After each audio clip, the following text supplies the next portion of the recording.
The Man Who Dissolved the Self. All of David Hume's Philosophy Explained.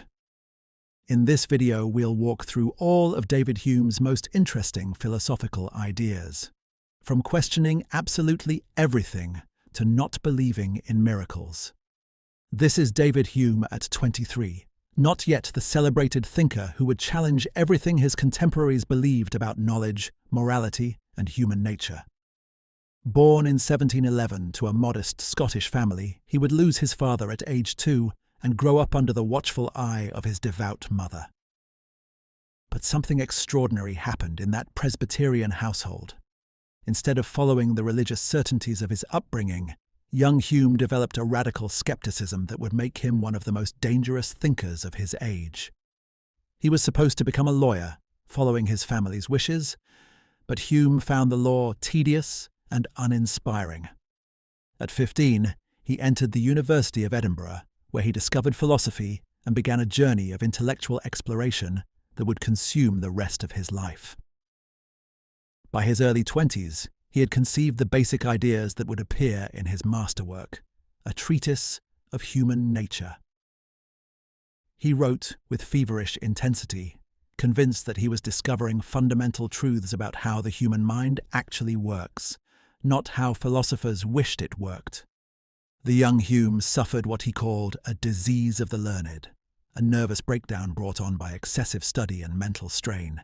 He retreated to France, where he completed his treatise in obscurity, hoping it would revolutionize philosophy. When it was published in 1739, it fell, in his own words, dead-born from the press. The philosophical establishment largely ignored this radical work by an unknown Scottish youth. But Hume was undeterred. He spent the rest of his life refining, expanding, and popularizing his ideas through essays, histories, and dialogues that would eventually make him one of the most influential thinkers in the English-speaking world. What makes Hume unique among philosophers is his willingness to follow his arguments wherever they lead, even when they undermine everything people want to believe. He questioned the existence of the self, the justification for inductive reasoning, the rational basis for moral judgments, the evidence for miracles, and the arguments for God's existence. He did all this not with the anguish of someone who wished things were otherwise, but with the cheerful equanimity of someone who had accepted the limitations of human knowledge and decided to enjoy life anyway. His philosophy is radical in its conclusions, but moderate in its practical implications. He shows us that we can live well even when we cannot prove the things we believe. Through his careful analysis of human understanding, his naturalistic account of morality, his skeptical examination of religion, and his emphasis on sentiment over reason in human affairs, Hume created a philosophy that remains startlingly relevant. He anticipated modern psychology's insights about how our minds actually work. He provided the foundations for contemporary moral philosophy. He articulated a version of skepticism that avoids both dogmatism and paralysis. His ideas continue to challenge and provoke anyone who thinks carefully about knowledge, ethics, and human nature. Part 1. The Theatre of the Mind. Imagine trying to examine your own thoughts, to catch yourself in the act of thinking, and see what's actually happening inside your consciousness. This is what Hume attempted with unprecedented rigor and honesty. He wanted to create a science of human nature based on careful observation of mental life, much as Newton had created a science of physical nature based on observation of material objects. But what Hume discovered was far stranger than he expected. When he looked inside his own mind, Hume found not a unified self or soul, but a constant stream of impressions and ideas.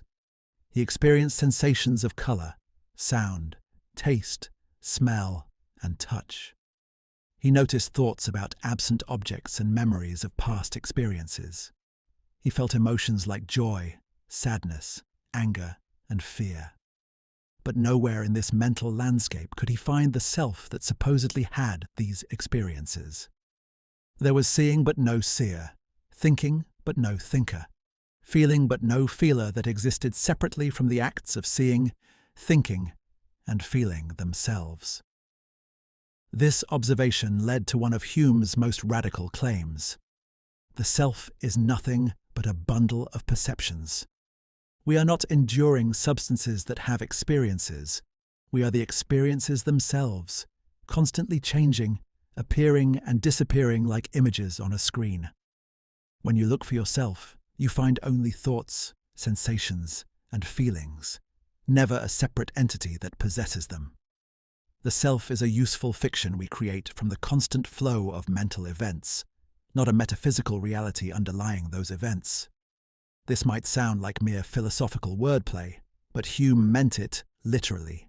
He genuinely could not find anything in his experience that corresponded to the philosopher's notion of a permanent, unchanging self. And if he couldn't find it through careful introspection, he reasoned, perhaps it didn't exist. This conclusion troubled many of his readers, who felt that Hume was denying something obvious and essential.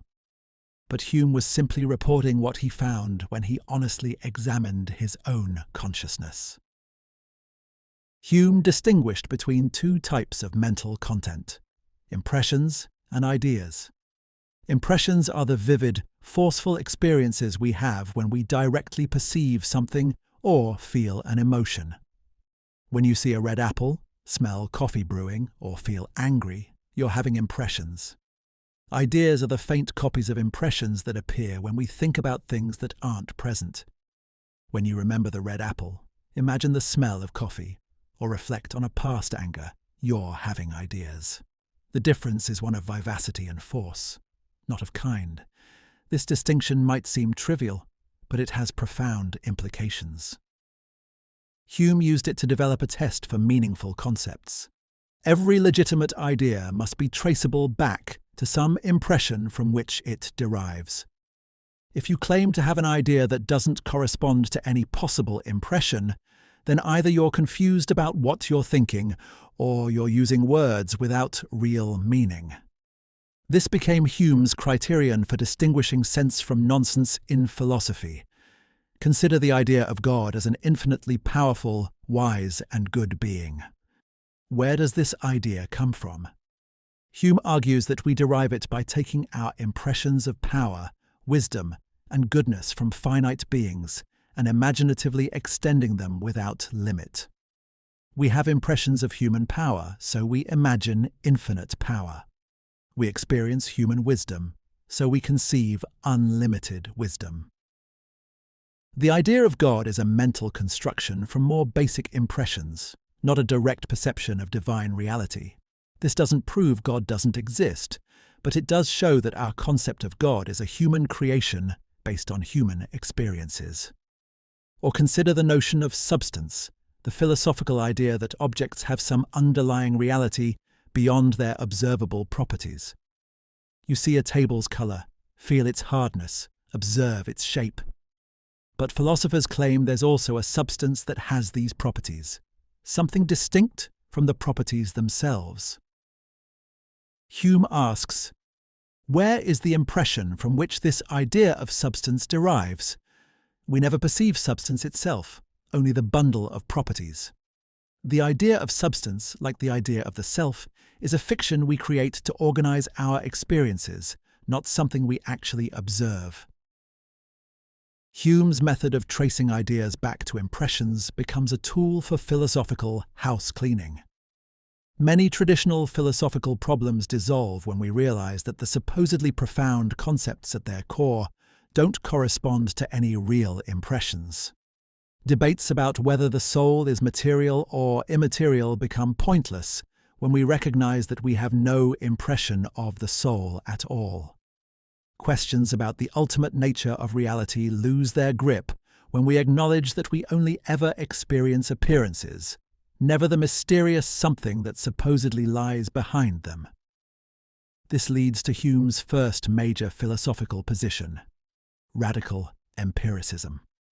All knowledge comes from experience, and we cannot have genuine knowledge of anything that transcends possible experience. This sounds similar to what earlier empiricists like Locke had argued, but Hume takes it further. Locke had allowed that we could have knowledge of substance, causation, and the self, even though these weren't directly perceived. Hume argues that if we're truly committed to empiricism, we must give up these concepts entirely or recognize them as useful fictions rather than metaphysical truths. The mind, according to Hume, operates according to principles of association. Ideas connect with each other through resemblance, contiguity in time or space, and cause and effect. When you think of one thing, related ideas naturally come to mind. Seeing smoke makes you think of fire through association by causation. Seeing a portrait makes you think of the person through association by resemblance. These associations happen automatically, without conscious effort, creating the stream of thought that constitutes our mental life. Hume compares the mind to a kind of theatre where perceptions make their appearance, pass and repass, glide away and mingle in infinite variety. But importantly, we have no knowledge of the theatre itself, the stage where these perceptions appear. We know only the show, not what produces it or where it takes place. We cannot step outside our own consciousness to see what generates our experiences or what they represent. We are trapped inside the theatre of the mind, with no exit to external reality. This view has dizzying implications. How can we know that external objects cause our impressions if we never experience anything except the impressions themselves? How can we know that other minds exist if we only ever observe behaviours, never the consciousness of others? How can we claim to know anything about reality beyond the veil of perception? Hume's answer is unsettling. Strictly speaking, we cannot know these things with certainty. Our beliefs about the external world, other minds, and causation are not rationally justified, but arise from natural habits and instincts. Yet Hume doesn't advocate giving up these beliefs. That would be impossible, since nature has made us constitutionally incapable of sustained skeptical doubt. When we leave the philosopher's study and engage with ordinary life, the skeptical doubts simply evaporate. We cannot help believing in external objects, other minds, and causal connections, even if we cannot rationally justify these beliefs. Philosophy can show us the limits of reason, but it cannot change human nature. Part 2. The problem of induction and causation. One of Hume's most famous and troubling arguments concerns our belief in causation and our use of inductive reasoning. We constantly assume that the future will resemble the past, that patterns observed many times will continue to hold. The sun has risen every morning of our lives, so we expect it to rise tomorrow.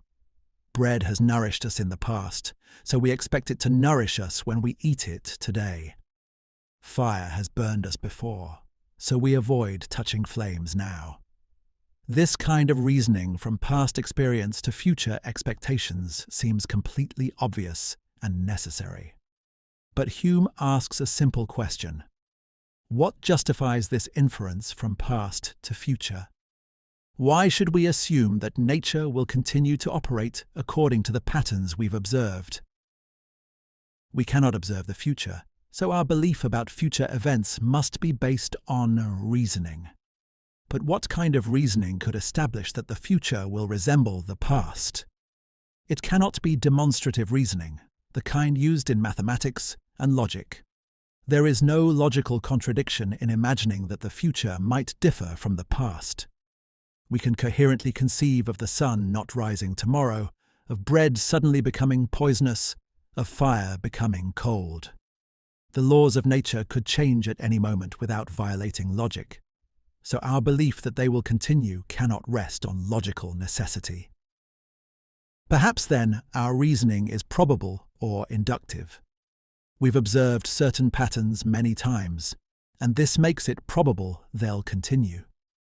But this response simply pushes the problem back a step.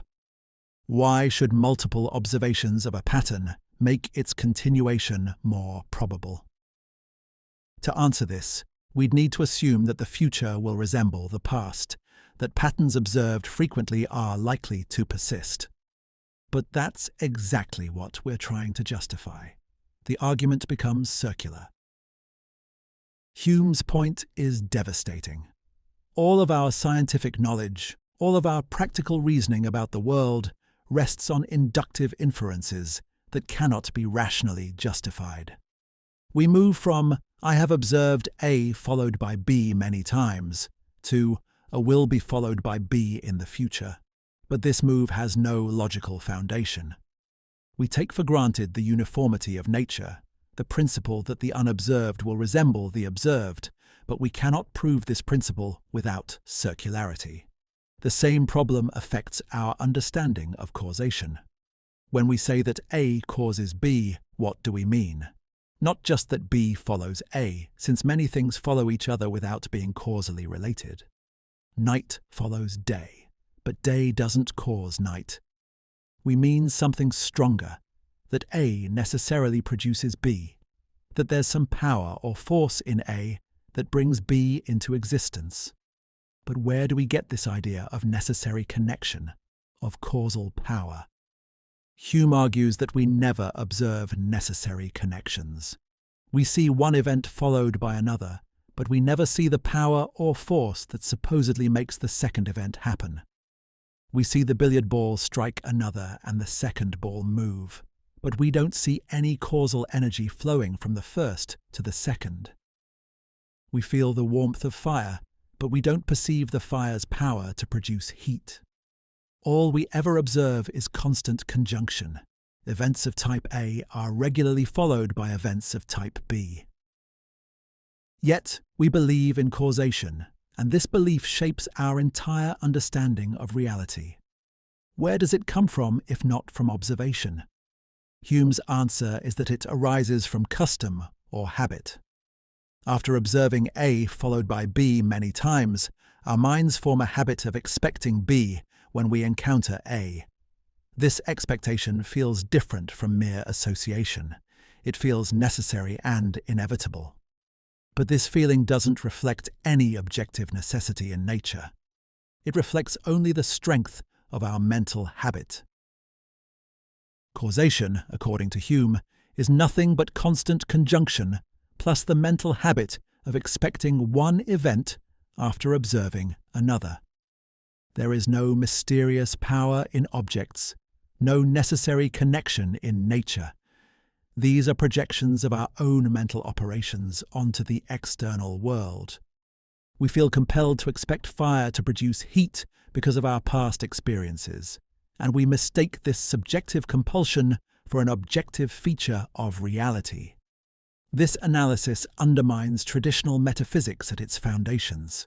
Philosophers had long debated the nature of causal power, whether it resided in substances or in God's continuous activity, whether it operated through physical contact or at a distance. Hume shows that these debates rest on a confusion. We have no idea of causal power as something distinct from regular succession because we've never observed such a thing.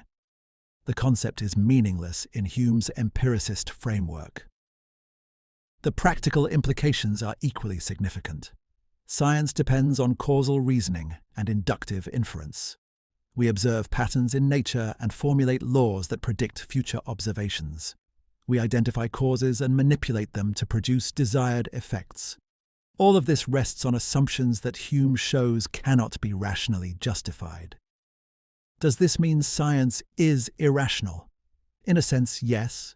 Our scientific practices don't rest on reason alone, but on natural instincts and habits that evolution has programmed into us. But Hume doesn't conclude that we should abandon science or inductive reasoning. That would be impossible and absurd. His point is that reason has limits, that not all of our beliefs and practices can be given rational foundations. We believe in causation and induction not because of philosophical arguments, but because nature has made us this way.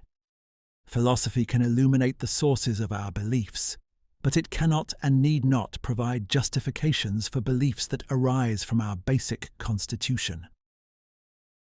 This creates a peculiar form of skepticism.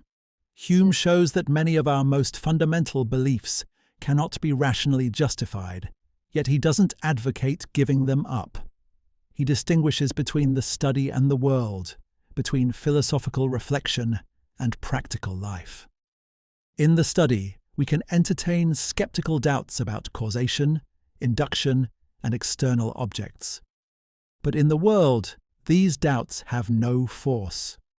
We cannot sustain them in the face of our natural propensities and practical needs. The result is what we might call mitigated skepticism. We recognize the limits of reason without falling into complete doubt about everything. We acknowledge that many beliefs rest on instinct and habit rather than proof, but we accept this as part of the human condition. We become more modest about what philosophy can achieve, more humble about human knowledge without becoming paralyzed by uncertainty. We can be skeptics in theory while remaining believers in practice. Part 3. The passions and human motivation. Having undermined the pretensions of reason, Hume turns his attention to the passions, emotions, desires, and feelings that motivate human behavior. Here he makes another famous and controversial claim. Reason is, and ought to be, the slave of the passions. This statement reverses the traditional philosophical hierarchy that placed reason above emotion and advocated the rational control of desires. What does Hume mean by this provocative claim? First, that reason alone cannot motivate action. All motivation comes from desires, aversions, and emotions. Reason can discover facts and trace logical connections, but it cannot make us care about anything or move us to act. You can know that eating vegetables is healthy, but this knowledge won't motivate you unless you also desire health. You can understand that lying is forbidden by moral rules, but you won't refrain from lying unless you also have some aversion to rule-breaking or concern for others. Second, reason's proper role is instrumental, not directive. Reason helps us achieve the ends set by our passions, but it doesn't set those ends itself. If you want to be wealthy, reason can calculate how to invest your money. If you desire happiness, reason can identify actions likely to produce it. But reason cannot tell you whether to pursue wealth or happiness in the first place. These goals arise from your emotional nature, not from pure reasoning. This doesn't mean Hume thinks we should be slaves to every fleeting impulse. He distinguishes between calm and violent passions. Violent passions like rage or terror produce agitation and turbulence. Calm passions like benevolence or self-interest operate quietly but persistently. What we often call reason's triumph over passion is actually just the victory of calm over violent passions, not reason overcoming emotion entirely. Hume identifies two kinds of passions, direct and indirect. Direct passions like joy, grief, hope, and fear arise immediately from good or evil, pleasure or pain. We feel joy when we experience pleasure, fear when we anticipate pain. These responses are automatic and don't involve complex psychological processes. Indirect passions like pride, humility, love, and hatred involve more elaborate mental operations. They arise from combinations of pleasure or pain with ideas about ourselves or others. Consider pride, one of Hume's favourite examples. Pride is a pleasant feeling that arises when we contemplate something good that's connected to ourselves. You feel pride in your accomplishments, your appearance, your family, your nation. The object of pride varies, but the feeling itself is always the same, a warm glow of self-satisfaction. Pride requires three elements: a quality you consider good, recognition that this quality relates to you, and the pleasant feeling that results from this recognition. Humility works similarly, but in reverse. It's an unpleasant feeling arising from contemplation of something bad connected to ourselves. Love and hatred follow the same pattern, but directed toward others rather than ourselves. Love is pleasure arising from contemplating good qualities in another person.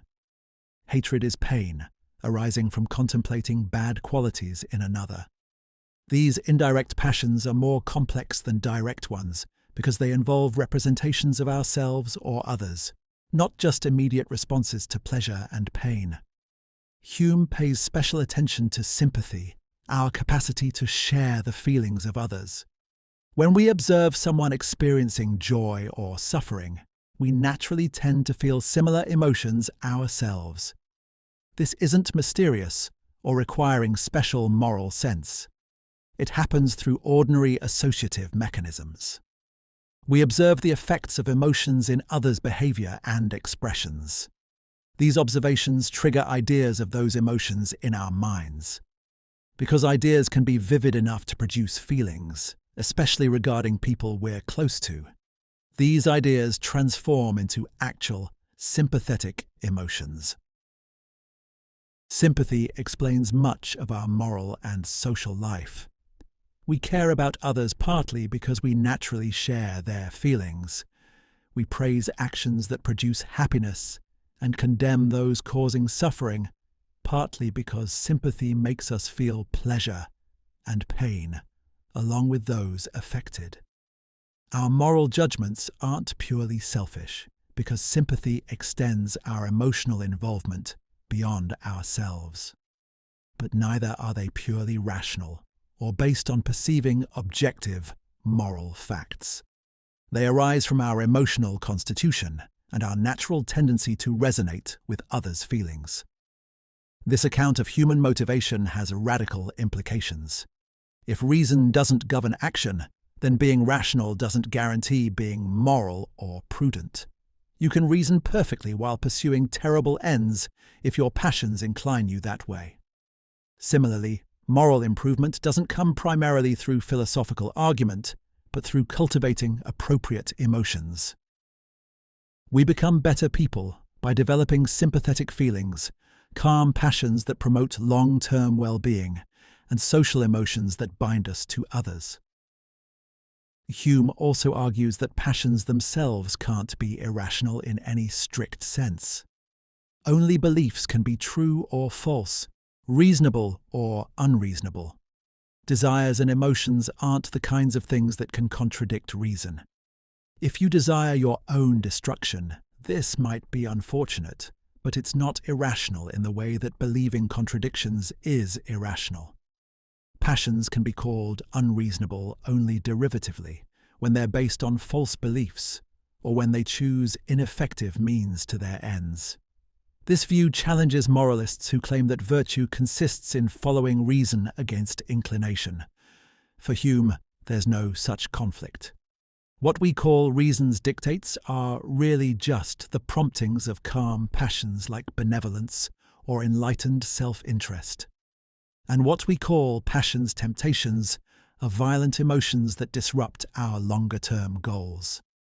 The conflict isn't between reason and emotion, but between different emotions, some promoting our overall well-being and some undermining it. Part 4. Morality and Moral Sentiment. If reason can't motivate action and can't establish values, where does morality come from? This is the question Hume addresses in his moral philosophy, producing answers that remain influential and controversial. He argues that moral distinctions don't arise from reason, but from moral sentiment, feelings of approval and disapproval that we experience in response to character traits and actions. When we call someone virtuous or an action right, we're not describing objective features of reality that reason discovers. We're expressing a particular feeling, a sentiment of approval that arises in us when we contemplate the person or action. Similarly, when we condemn something as vicious or wrong, we're expressing disapproval. Moral language looks like fact-stating discourse, but its real function is to convey our emotional responses to human qualities and conduct. This doesn't make morality arbitrary or purely subjective in the way that preferences for flavors are subjective. Moral sentiments have a special character that distinguishes them from personal likes and dislikes. When I approve of generosity or disapprove of cruelty, I'm not merely expressing that these qualities please or displease me personally. I'm making a claim that should resonate with others who observe from an appropriate perspective. Moral sentiments aim at a kind of universality, even though they're rooted in feeling rather than reason. What makes a sentiment moral rather than merely personal? Hume argues that moral approval and disapproval arise when we consider character traits and actions from a general or common point of view, abstracting from our particular interests and relationships. When I praise your honesty, I'm not thinking about whether your honesty benefits me specifically. I'm considering whether honesty in general tends to produce good effects for people affected by it. Moral sentiment requires taking up an impartial perspective, even though the sentiment itself is a feeling. This leads to Hume's account of which traits and actions receive moral approval. We approve of qualities that are useful or agreeable, either to their possessor or to others. Benevolence is virtuous because it's useful to others. Prudence is virtuous because it's useful to oneself. Wit is virtuous because it's agreeable to others. Self-respect is virtuous because it's agreeable to oneself. All virtues serve human interests in one way or another. There are no virtues that consistently harm human well-being, or vices that consistently promote it. This might sound like mere utilitarianism, judging actions by their consequences for happiness. But Hume's view is more complex. First, he focuses on character traits rather than individual actions. We evaluate people's motives and dispositions, not just what they do. Second, agreeableness matters alongside usefulness. Qualities can be virtuous simply because people find them pleasant, even if they don't produce further beneficial consequences. Third, the natural virtues that arise from human nature differ from artificial virtues that depend on social conventions. Natural virtues like benevolence, compassion, and gratitude arise directly from human emotional nature. We're naturally inclined to feel warmly toward benefactors, to sympathize with sufferers, and to help those we care about. These dispositions exist in all human societies because they spring from universal features of human psychology. We approve of them because they consistently contribute to human happiness in obvious and immediate ways. Artificial virtues like justice, honesty, and keeping promises are more complicated. These arise not from natural inclination, but from social conventions that solve coordination problems. Consider justice regarding property. There's nothing natural about respecting others' possessions. Young children grab whatever attracts them. But as societies develop, people recognize that everyone benefits from stable rules about property, even though following these rules sometimes conflicts with immediate self-interest. Justice is virtuous not because individual just acts always maximize happiness, sometimes they don't, but because the system of justice promotes overall well-being. We approve of justice through an indirect process. We observe that societies with justice conventions function better than those without. We sympathize with the general benefits these conventions provide. This sympathy generates moral approval of justice, even though the individual just acts might not directly produce pleasure or prevent pain. This analysis extends to promises, contracts, allegiance to government, and other artificial virtues. They're virtuous because the social systems they constitute serve human interests, not because each instance of promise-keeping or rule-following maximizes utility. Hume thus avoids the counterintuitive implications of simple act utilitarianism, while maintaining that morality ultimately rests on human well-being rather than on divine commands or abstract rational principles. Hume's moral philosophy faces an obvious challenge. If moral judgments express feelings, can there be moral truth? Don't we want to say that torturing innocents for fun is really wrong? Not just that most people disapprove of it. Hume's response involves his distinction between general and particular perspectives. From my particular perspective, I might benefit from lying, but from the general perspective required for moral judgment, I can see that lying undermines trust and harms social cooperation. Moral truth consists in what we would approve or disapprove from this general perspective, not in our immediate particular reactions. This doesn't make moral truth as objective as mathematical truth. There's no moral reality independent of human sentiments for our moral judgments to correspond to. But neither is morality merely arbitrary. Given human nature and the conditions of human life, certain character traits consistently promote well-being, while others consistently undermine it. These facts about human flourishing ground our moral sentiments and give them stability across different societies and time periods. Hume emphasizes that moral philosophy should describe how our moral thinking actually works, rather than inventing new moral systems. Philosophy's role is to systematize and clarify the moral sentiments we already have, not to replace them with rational principles. When philosophers try to ground morality in reason alone, they create systems that conflict with ordinary moral judgment and fail to motivate action. Better to understand morality as it naturally exists in human life, as an expression of our social and sympathetic nature, refined by experience and cultural development. Part 5. Religion, Miracles, and Natural Belief. Hume's writings on religion remain among his most controversial and influential works. He approached religious belief with the same empirical scrutiny he applied to causation and morality, asking not whether religion was true or false in some ultimate sense, but what evidence and reasoning could support or undermine religious claims.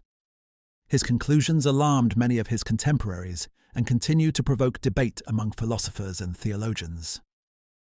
Hume's most famous argument concerns miracles. A miracle is typically defined as a violation of natural law by divine intervention.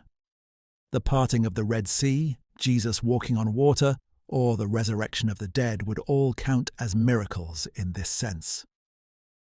Religious traditions often cite miracles as evidence for their doctrines, proving that God exists and acts in the world. But Hume argues that testimony for miracles can never be sufficient to establish their occurrence. His argument proceeds carefully. First, he notes that our belief in testimony depends on our experience of testimony's reliability. We trust witnesses because we've observed that people usually tell the truth, especially about ordinary matters where they have no motive to deceive. But this very principle that makes testimony reliable also undermines testimony to miracles. Our uniform experience supports the laws of nature that miracles supposedly violate. We've never observed dead people returning to life or water turning into wine. When we receive testimony to a miracle, we face a choice. Either the testimony is false, the witness was mistaken, deceived, or lying, or a law of nature was violated. Which is more likely? Hume argues that false testimony is always more probable than a genuine miracle because violations of natural law are, by definition, events contrary to uniform experience. We have extensive experience of people being mistaken or dishonest, but we have no experience of natural laws being broken. This creates a principled skepticism about miracle claims. The evidence required to establish a miracle must be stronger than the evidence supporting the natural law that the miracle violates. But the evidence supporting natural laws comes from countless observations across human history. No testimony, no matter how numerous or credible the witnesses, can outweigh this massive accumulation of experience. Therefore, we're never rationally justified in believing miracle claims based on testimony. Hume strengthens his argument by noting patterns in miracle reports that suggest natural explanations. Miracles are primarily reported from distant times and places, not from contexts where they can be carefully investigated. They're more common among ignorant and barbarous peoples than among the educated and civilized. Different religions report contradictory miracles, each supposedly proving their particular doctrines. Witnesses to miracles often have strong motives to believe or propagate the claims, whether from religious enthusiasm, desire for attention, or political interests. These observations don't prove that miracles never occur, but they provide additional reasons for skepticism. The pattern of miracle reports matches what we'd expect if miracles were legends, mistakes, or frauds, rather than genuine supernatural interventions. When we combine this with the inherent improbability of natural law violations, the case for rational belief in miracles becomes vanishingly weak. Hume's argument sparked immediate controversy. Critics objected that he assumes uniformity of nature in a way that begs the question against miracles. If God exists and sometimes intervenes in nature, then natural laws aren't truly uniform, and Hume's argument fails. But Hume could respond that we must base our reasoning on observed patterns. Even if God exists, we've observed that nature operates regularly, not that it's frequently interrupted by divine interventions. The burden of proof lies with those claiming exceptions to observed regularities.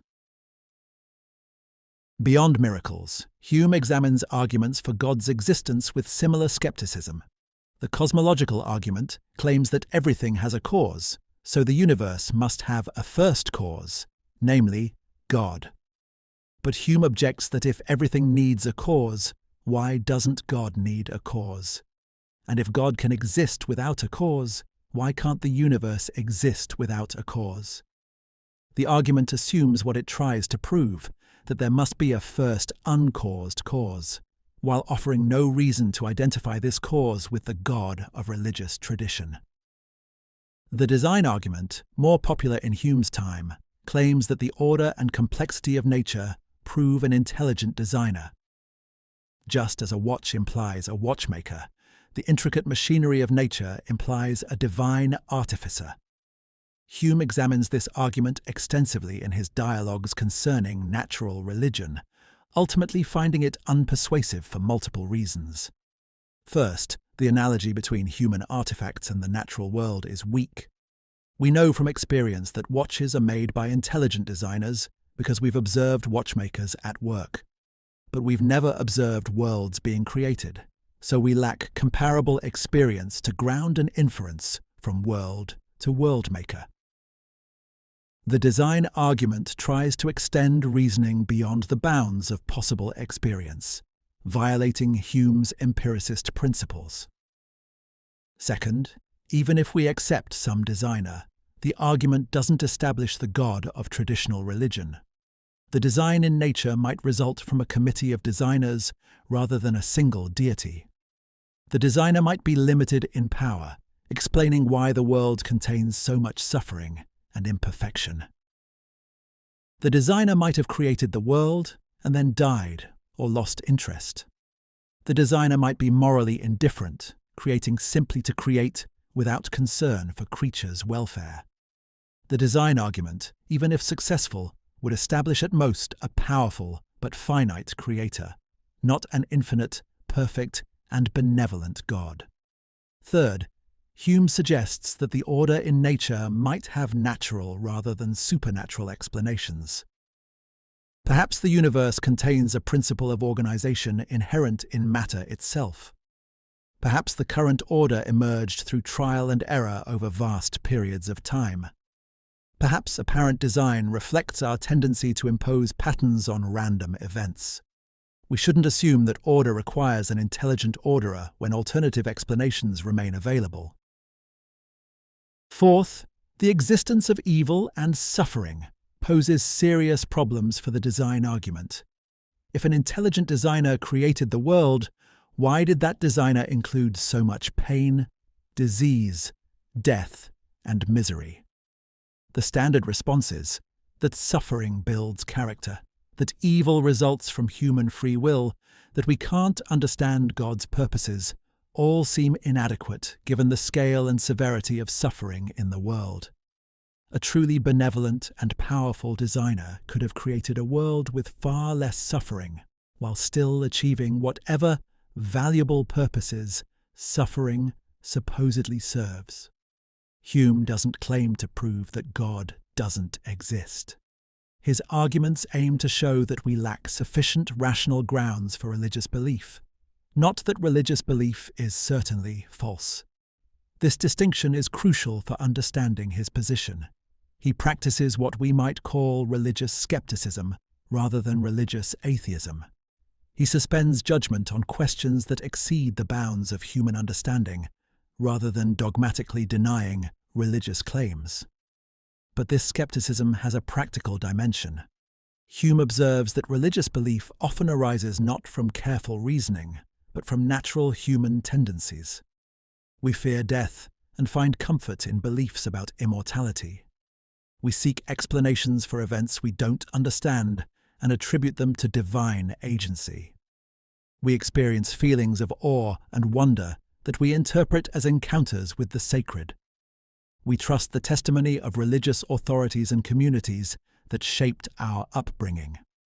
Religious belief, like belief in causation and external objects, rests more on natural instinct and social conditioning than on philosophical argument.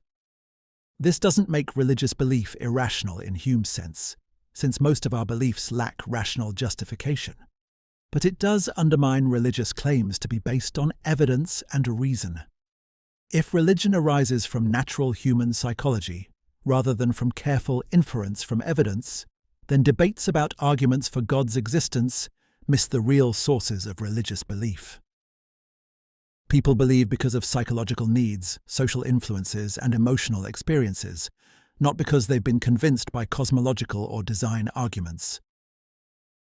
Hume's own religious views remain somewhat mysterious.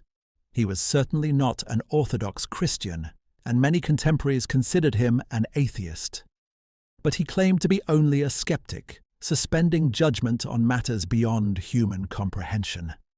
He may have thought that some minimal religious belief, perhaps deism, the view that God created the world but doesn't intervene in it, was compatible with his philosophy. Or he may have been cautious about expressing atheism in an age when such views could bring social and legal consequences. What's clear is that Hume thought religious institutions often produced harmful effects. Religious enthusiasm and superstition led to persecution, warfare, and the suppression of free inquiry. Religious morality, based on hope for heaven and fear of hell, was inferior to natural morality based on sympathy and concern for human well-being. Religious authority threatened the autonomy of reason and the development of genuine knowledge. While Hume didn't advocate abolishing religion, he wanted to limit its influence over intellectual and moral life. Part 6. Personal Identity and the Fiction of the Self. We return now to one of Hume's most puzzling and radical doctrines, his denial of the self as a unified, persisting entity. This argument deserves extended treatment because it challenges our most basic assumptions about who and what we are. When you say I, what are you referring to? Most people assume there's an enduring self that has experiences, makes decisions, and persists through time. Hume argues that this assumption is mistaken. His argument begins with introspection. Look inside your own mind and try to find yourself. What do you observe? Not a self, but only particular perceptions, thoughts, feelings, sensations, memories. You never catch yourself existing separately from these perceptions. There's no moment of pure self-awareness where you encounter yourself as a thing distinct from your experiences. Instead, you find only the constant parade of mental contents, appearing and disappearing like actors on a stage. Some philosophers claimed that while we can't perceive the self directly, we're always implicitly aware of it as the subject of our experiences. Every perception involves both the thing perceived and the self doing the perceiving. But Hume insists that careful introspection reveals no such implicit self-awareness. When you see red, you're aware of red, not of yourself seeing red.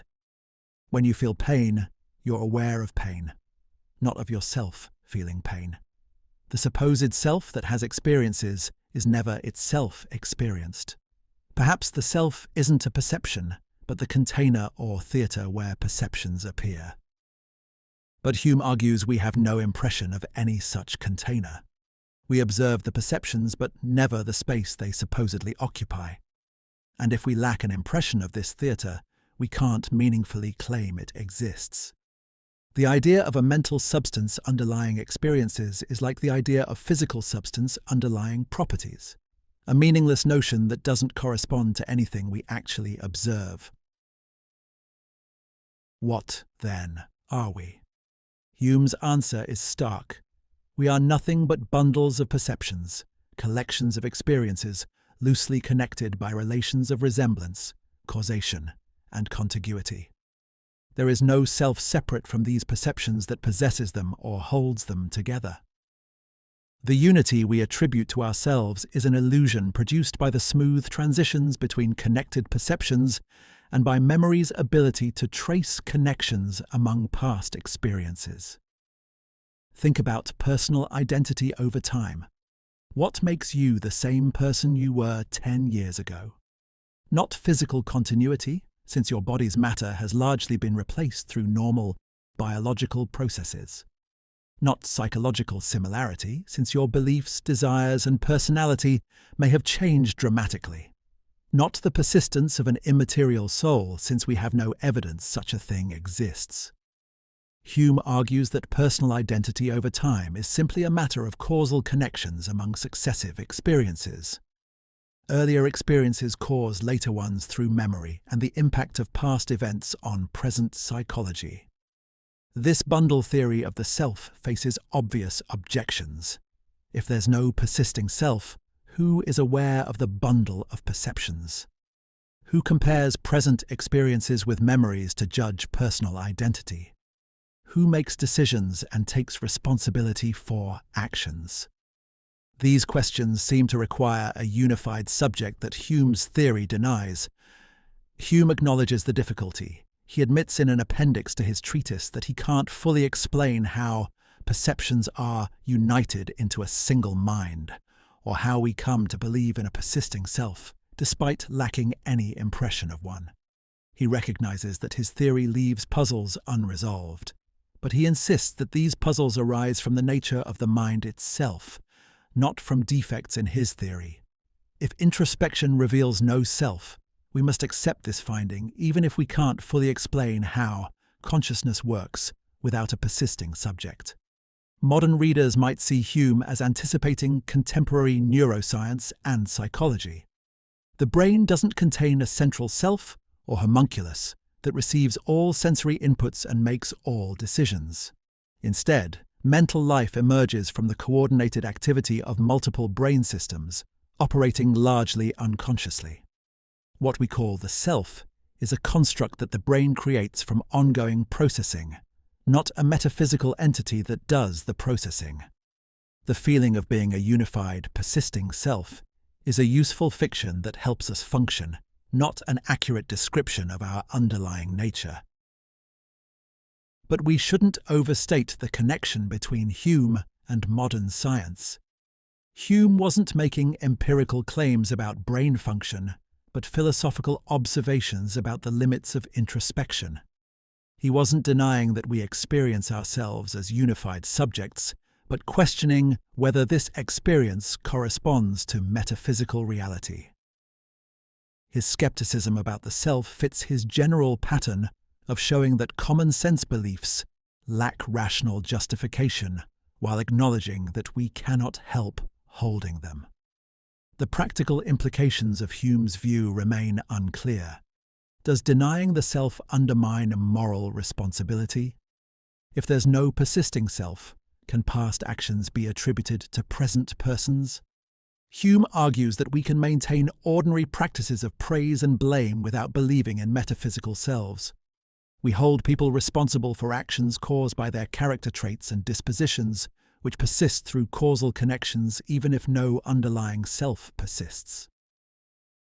Responsibility doesn't require a metaphysical self, only psychological continuity and causal connections between past and present mental states.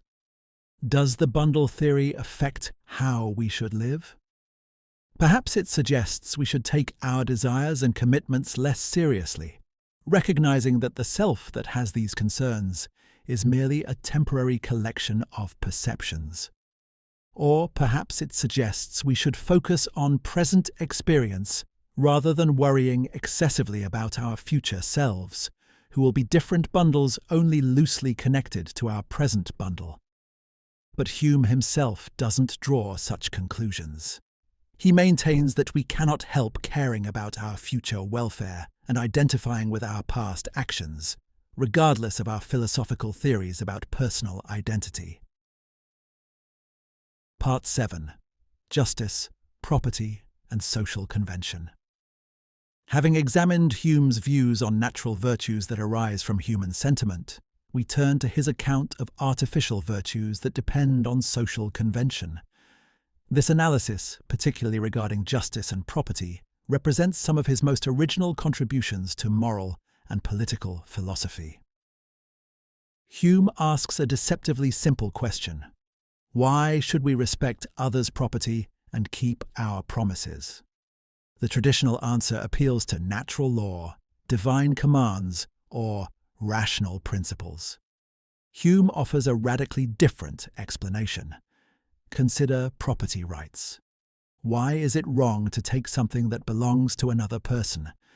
Natural inclination doesn't explain this. Young children freely grab attractive objects regardless of ownership. In small families or tribes, possessions are often shared without elaborate rules about what belongs to whom. The notion of property as a fixed relationship between persons and things emerges only in larger societies where resources are limited and people compete for goods. Hume argues that property rights arise from convention, not from nature or reason. As societies grow, people recognize that constant conflict over possessions harms everyone. Life becomes more secure and prosperous when stable rules govern who controls which resources. These rules needn't be natural or uniquely rational. Various property systems could work. What matters is that everyone follows the same rules, creating predictable expectations about who can use which resources. Once a property convention becomes established, violations harm the general interest in stability and security. Even when a particular violation would benefit the poor or needy, allowing such violations would undermine the whole system. We approve of respecting property not because each act of respect maximizes happiness, but because the system of property rights promotes overall welfare.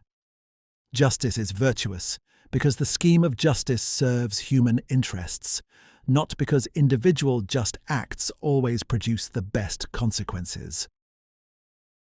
This explains why justice can require actions that seem individually unjust.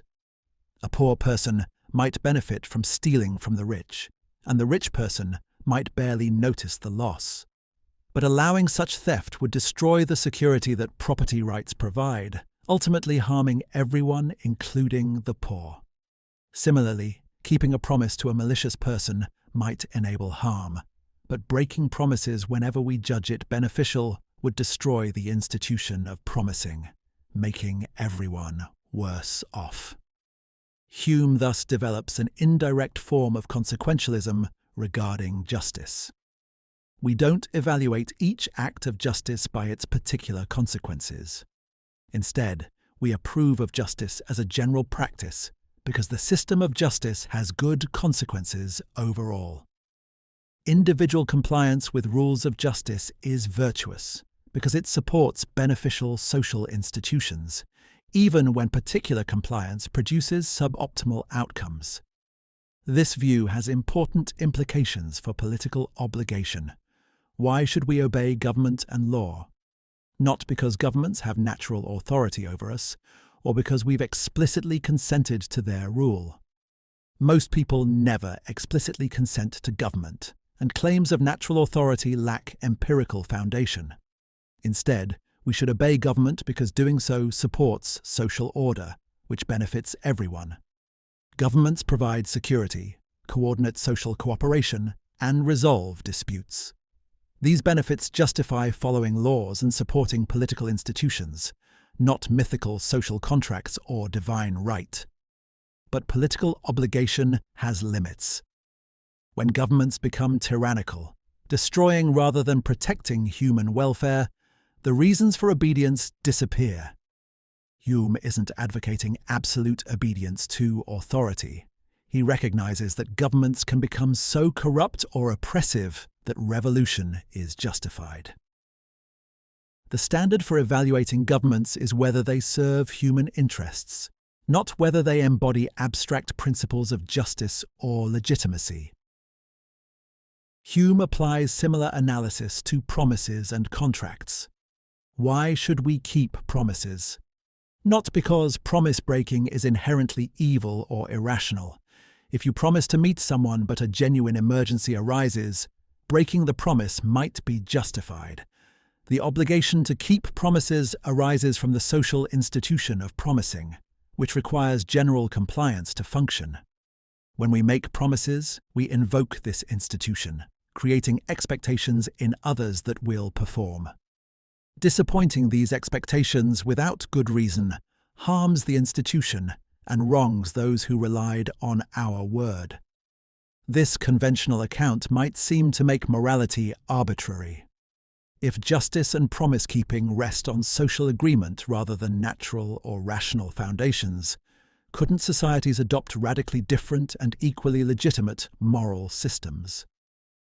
Hume acknowledges that conventions vary across societies. Different cultures have different property rules, different marriage customs, different political systems.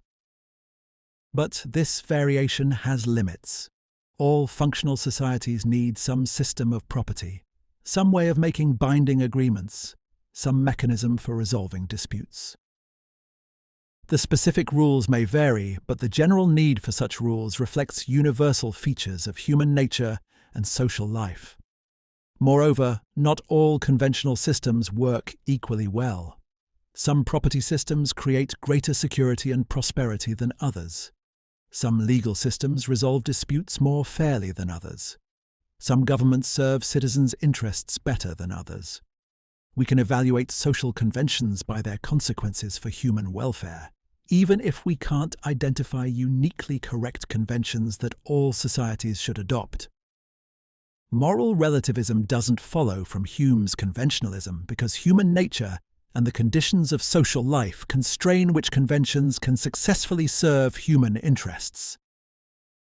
Hume's analysis also illuminates the relationship between natural and artificial virtues.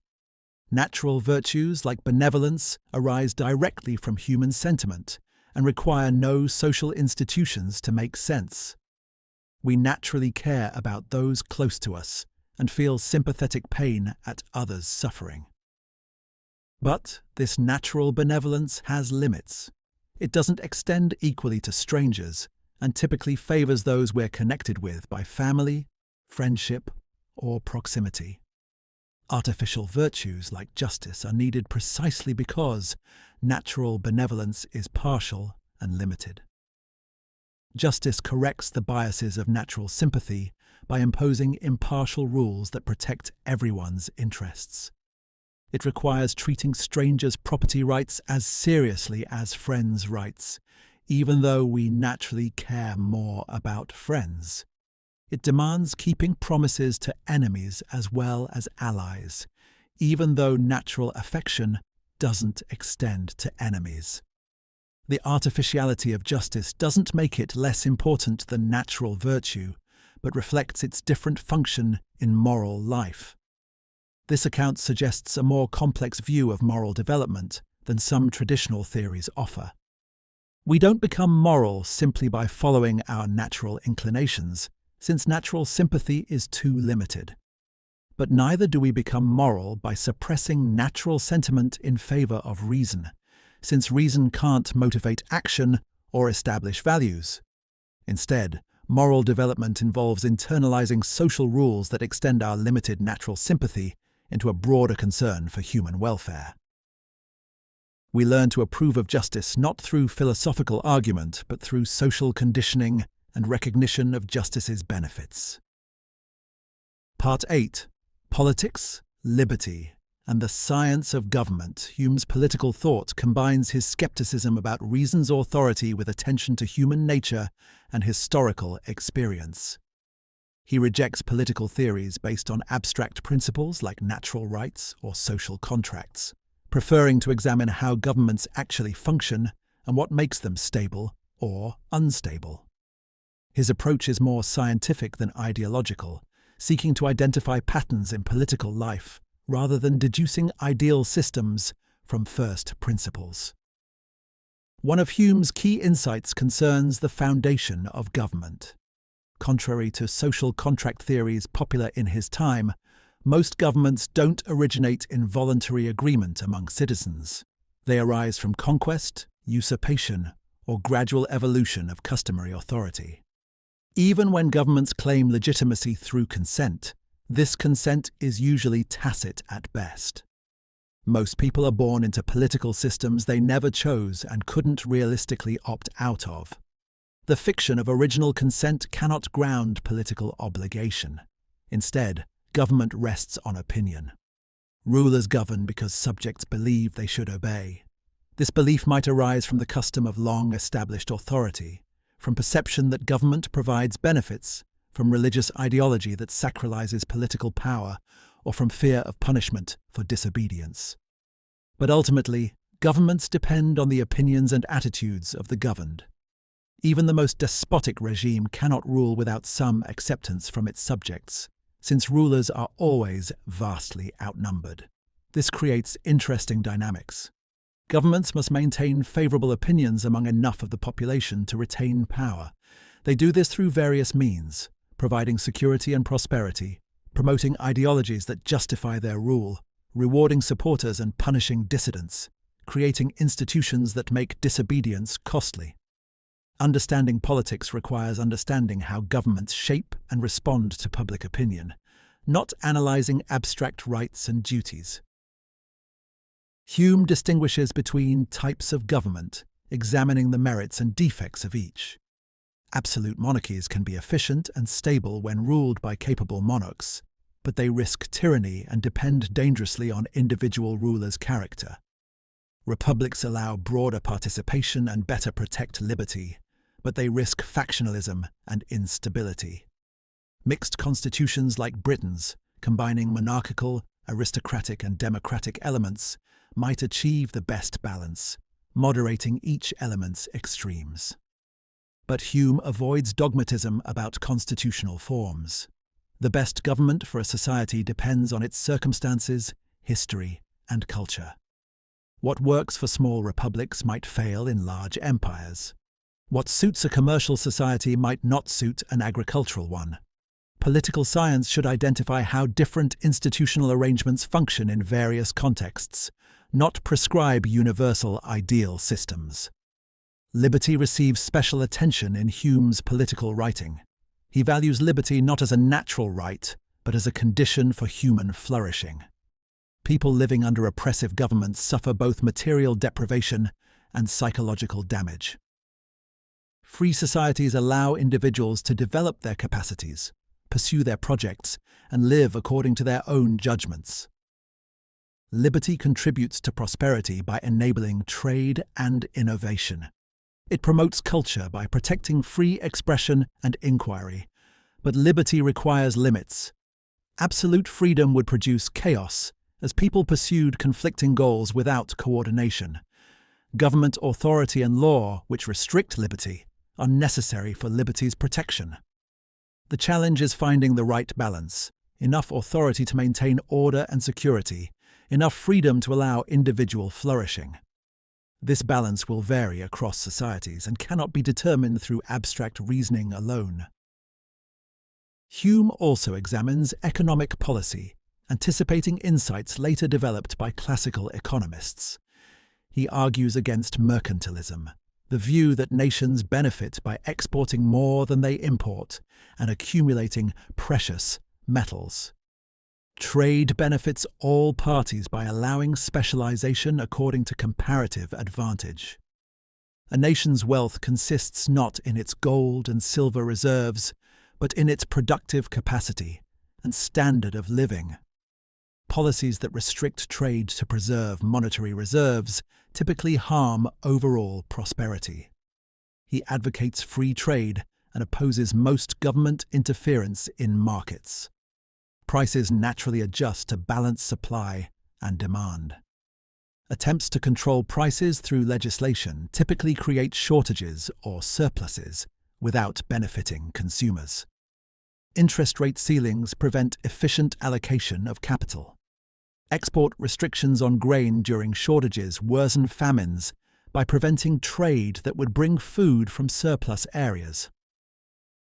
Government should provide basic security and legal framework for commerce, but avoid detailed economic regulation. Yet Hume isn't a dogmatic free market advocate. He recognizes that markets can fail and that government intervention is sometimes justified. Public goods like infrastructure and defense require government provision. Some regulations protect consumers from fraud. Taxation to fund legitimate government functions is necessary. The question is always whether specific policies serve human welfare, not whether they conform to ideological principles about government's proper role. Hume's approach to political economy reflects his general philosophical method. He's skeptical of ambitious theories that claim to deduce correct policies from first principles. He prefers careful observation of how economic systems actually function and modest adjustments based on experience. He recognizes that economic relationships involve complex interactions among many factors, making confident predictions difficult. Humility about economic knowledge should inform policy choices. On matters of empire and international relations, Hume's views are complex and sometimes troubling to modern readers. He supported Britain's commercial empire while expressing concerns about colonial exploitation. He recognized that European nations benefited from colonial trade, but also observed the cruelty and injustice of colonial rule. His political philosophy provides resources for criticizing imperialism. Governments should serve subjects' interests, and colonial rule clearly fails this test for colonized peoples. But he didn't consistently apply these principles to Britain's empire. This inconsistency reflects both the limitations of Hume's perspective and the difficulty of applying general principles to concrete political situations. Like many Enlightenment thinkers, Hume combined genuine insights about human nature and politics with blind spots regarding his own society's injustices. His philosophy offers tools for political criticism, but he didn't always use these tools to examine his own assumptions and privileges. Part 9. History and Human Nature. Hume spent much of his later life writing history, particularly his massive History of England.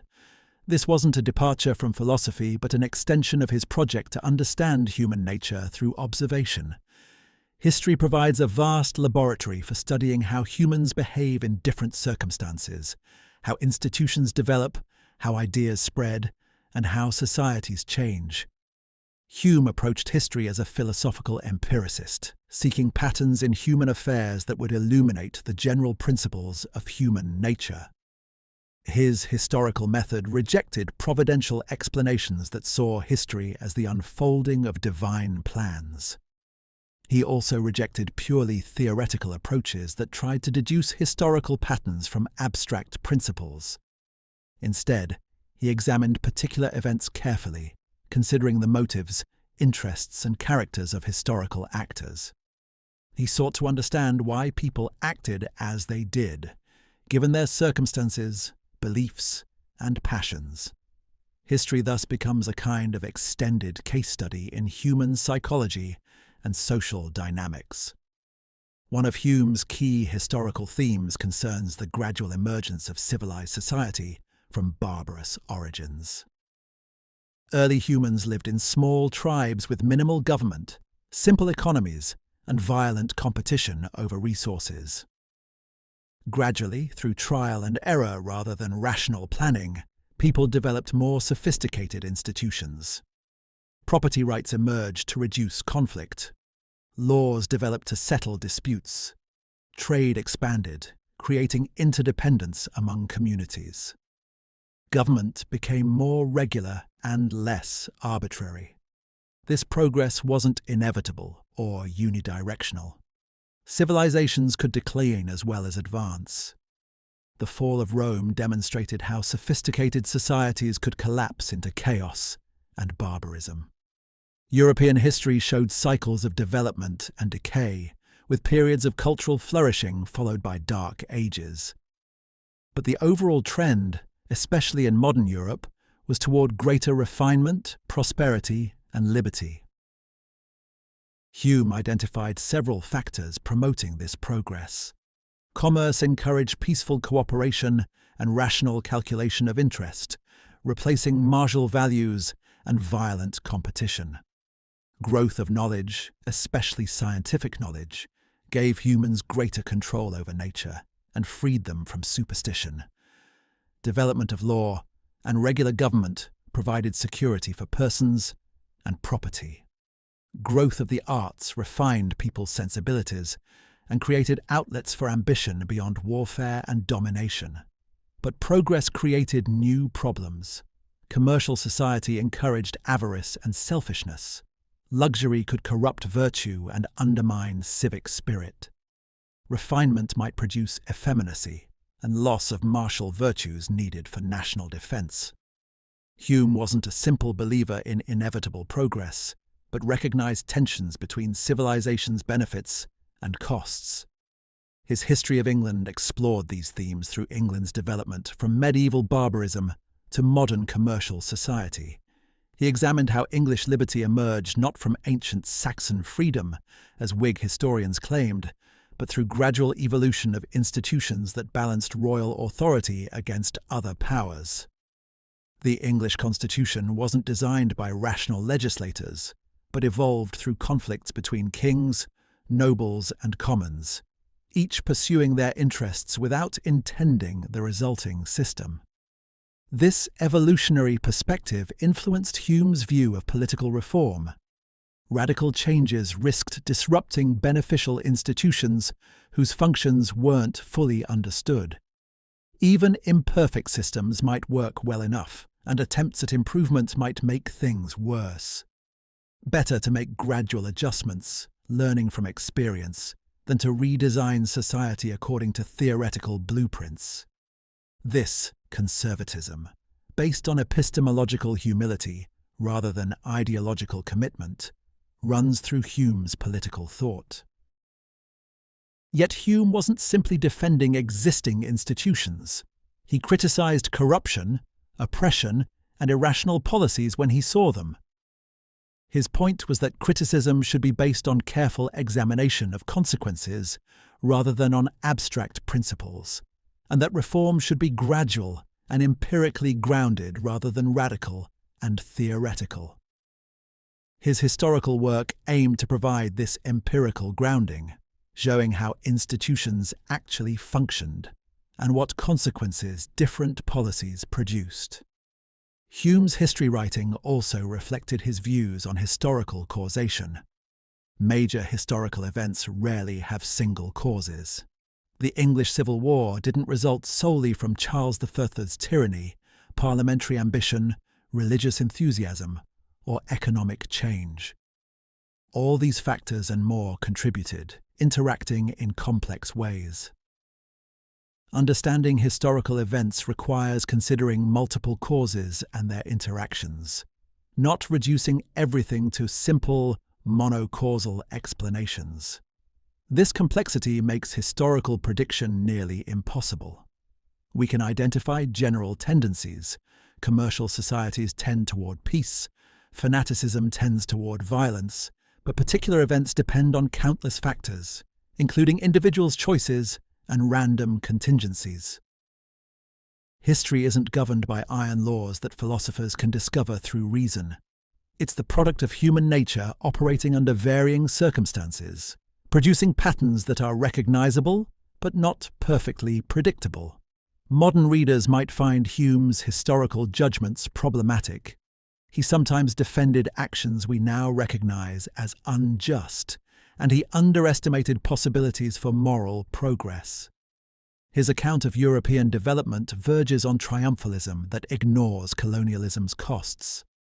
His treatment of women's history is limited and occasionally dismissive.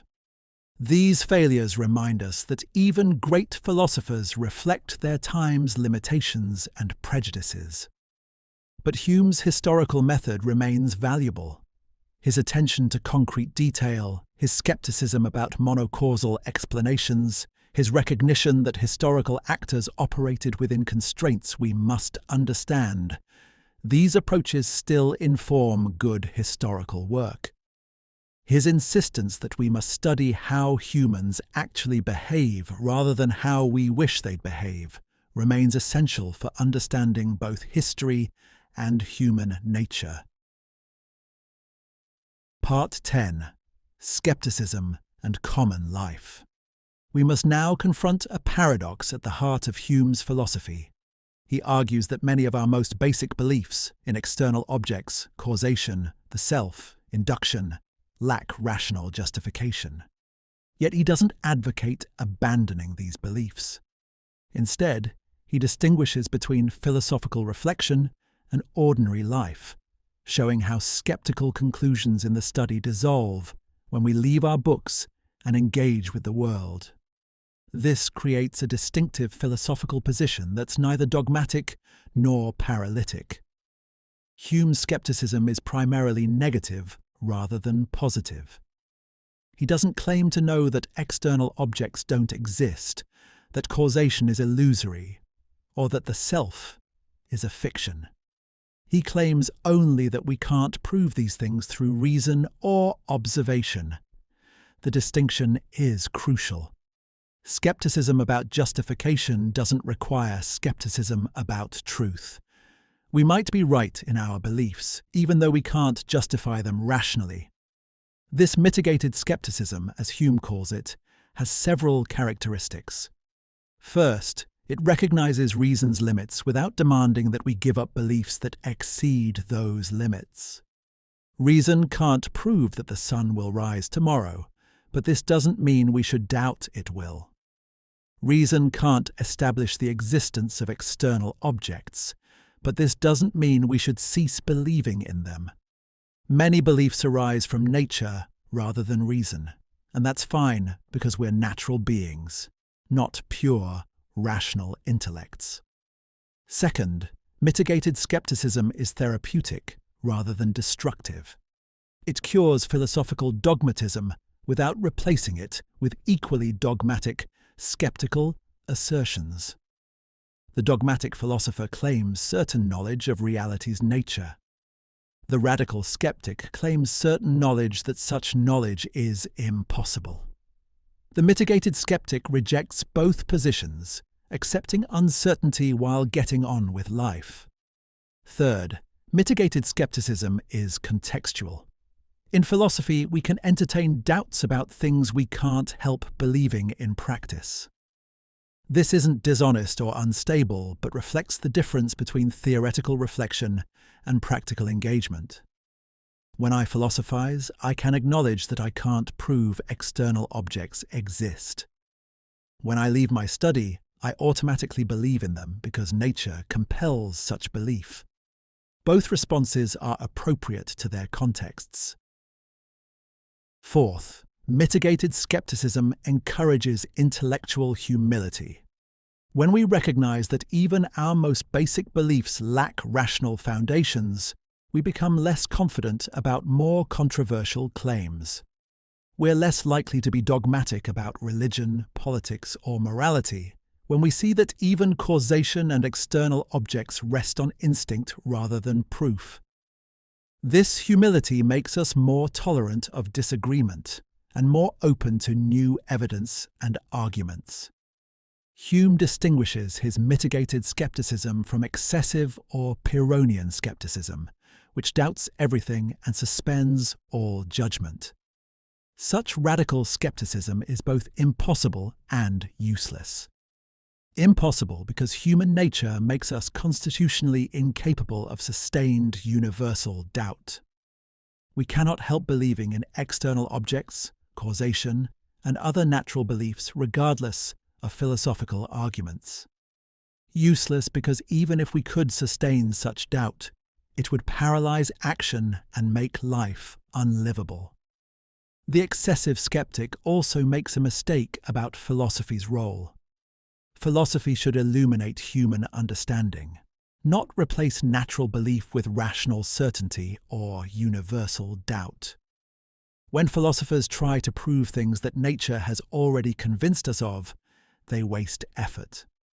When they try to doubt things that nature makes undoubtable, they engage in futile exercises that collapse as soon as we leave our studies. Nature, not reason, is our guide in most matters. We believe in causation because nature has programmed us to form expectations based on past experience. We believe in external objects because nature makes us interpret impressions as caused by independent realities. We care about others because nature has given us sympathetic feelings. Philosophy can describe and systematize these natural beliefs, but shouldn't try to replace them with artificial rational constructs. This creates an unusual relationship between philosophy and common life. Philosophy shows that common sense beliefs lack rational justification, but this discovery doesn't undermine those beliefs in practice. We continue believing what nature compels us to believe, while acknowledging that we can't prove these beliefs through reason. Philosophy humbles us without changing how we live. Hume applies this framework consistently across his philosophy. We can't prove induction is reliable, but we must use it anyway because nature gives us no choice. We can't prove that keeping promises is objectively obligatory, but we approve of promise-keeping because of natural moral sentiments and recognition of social benefits.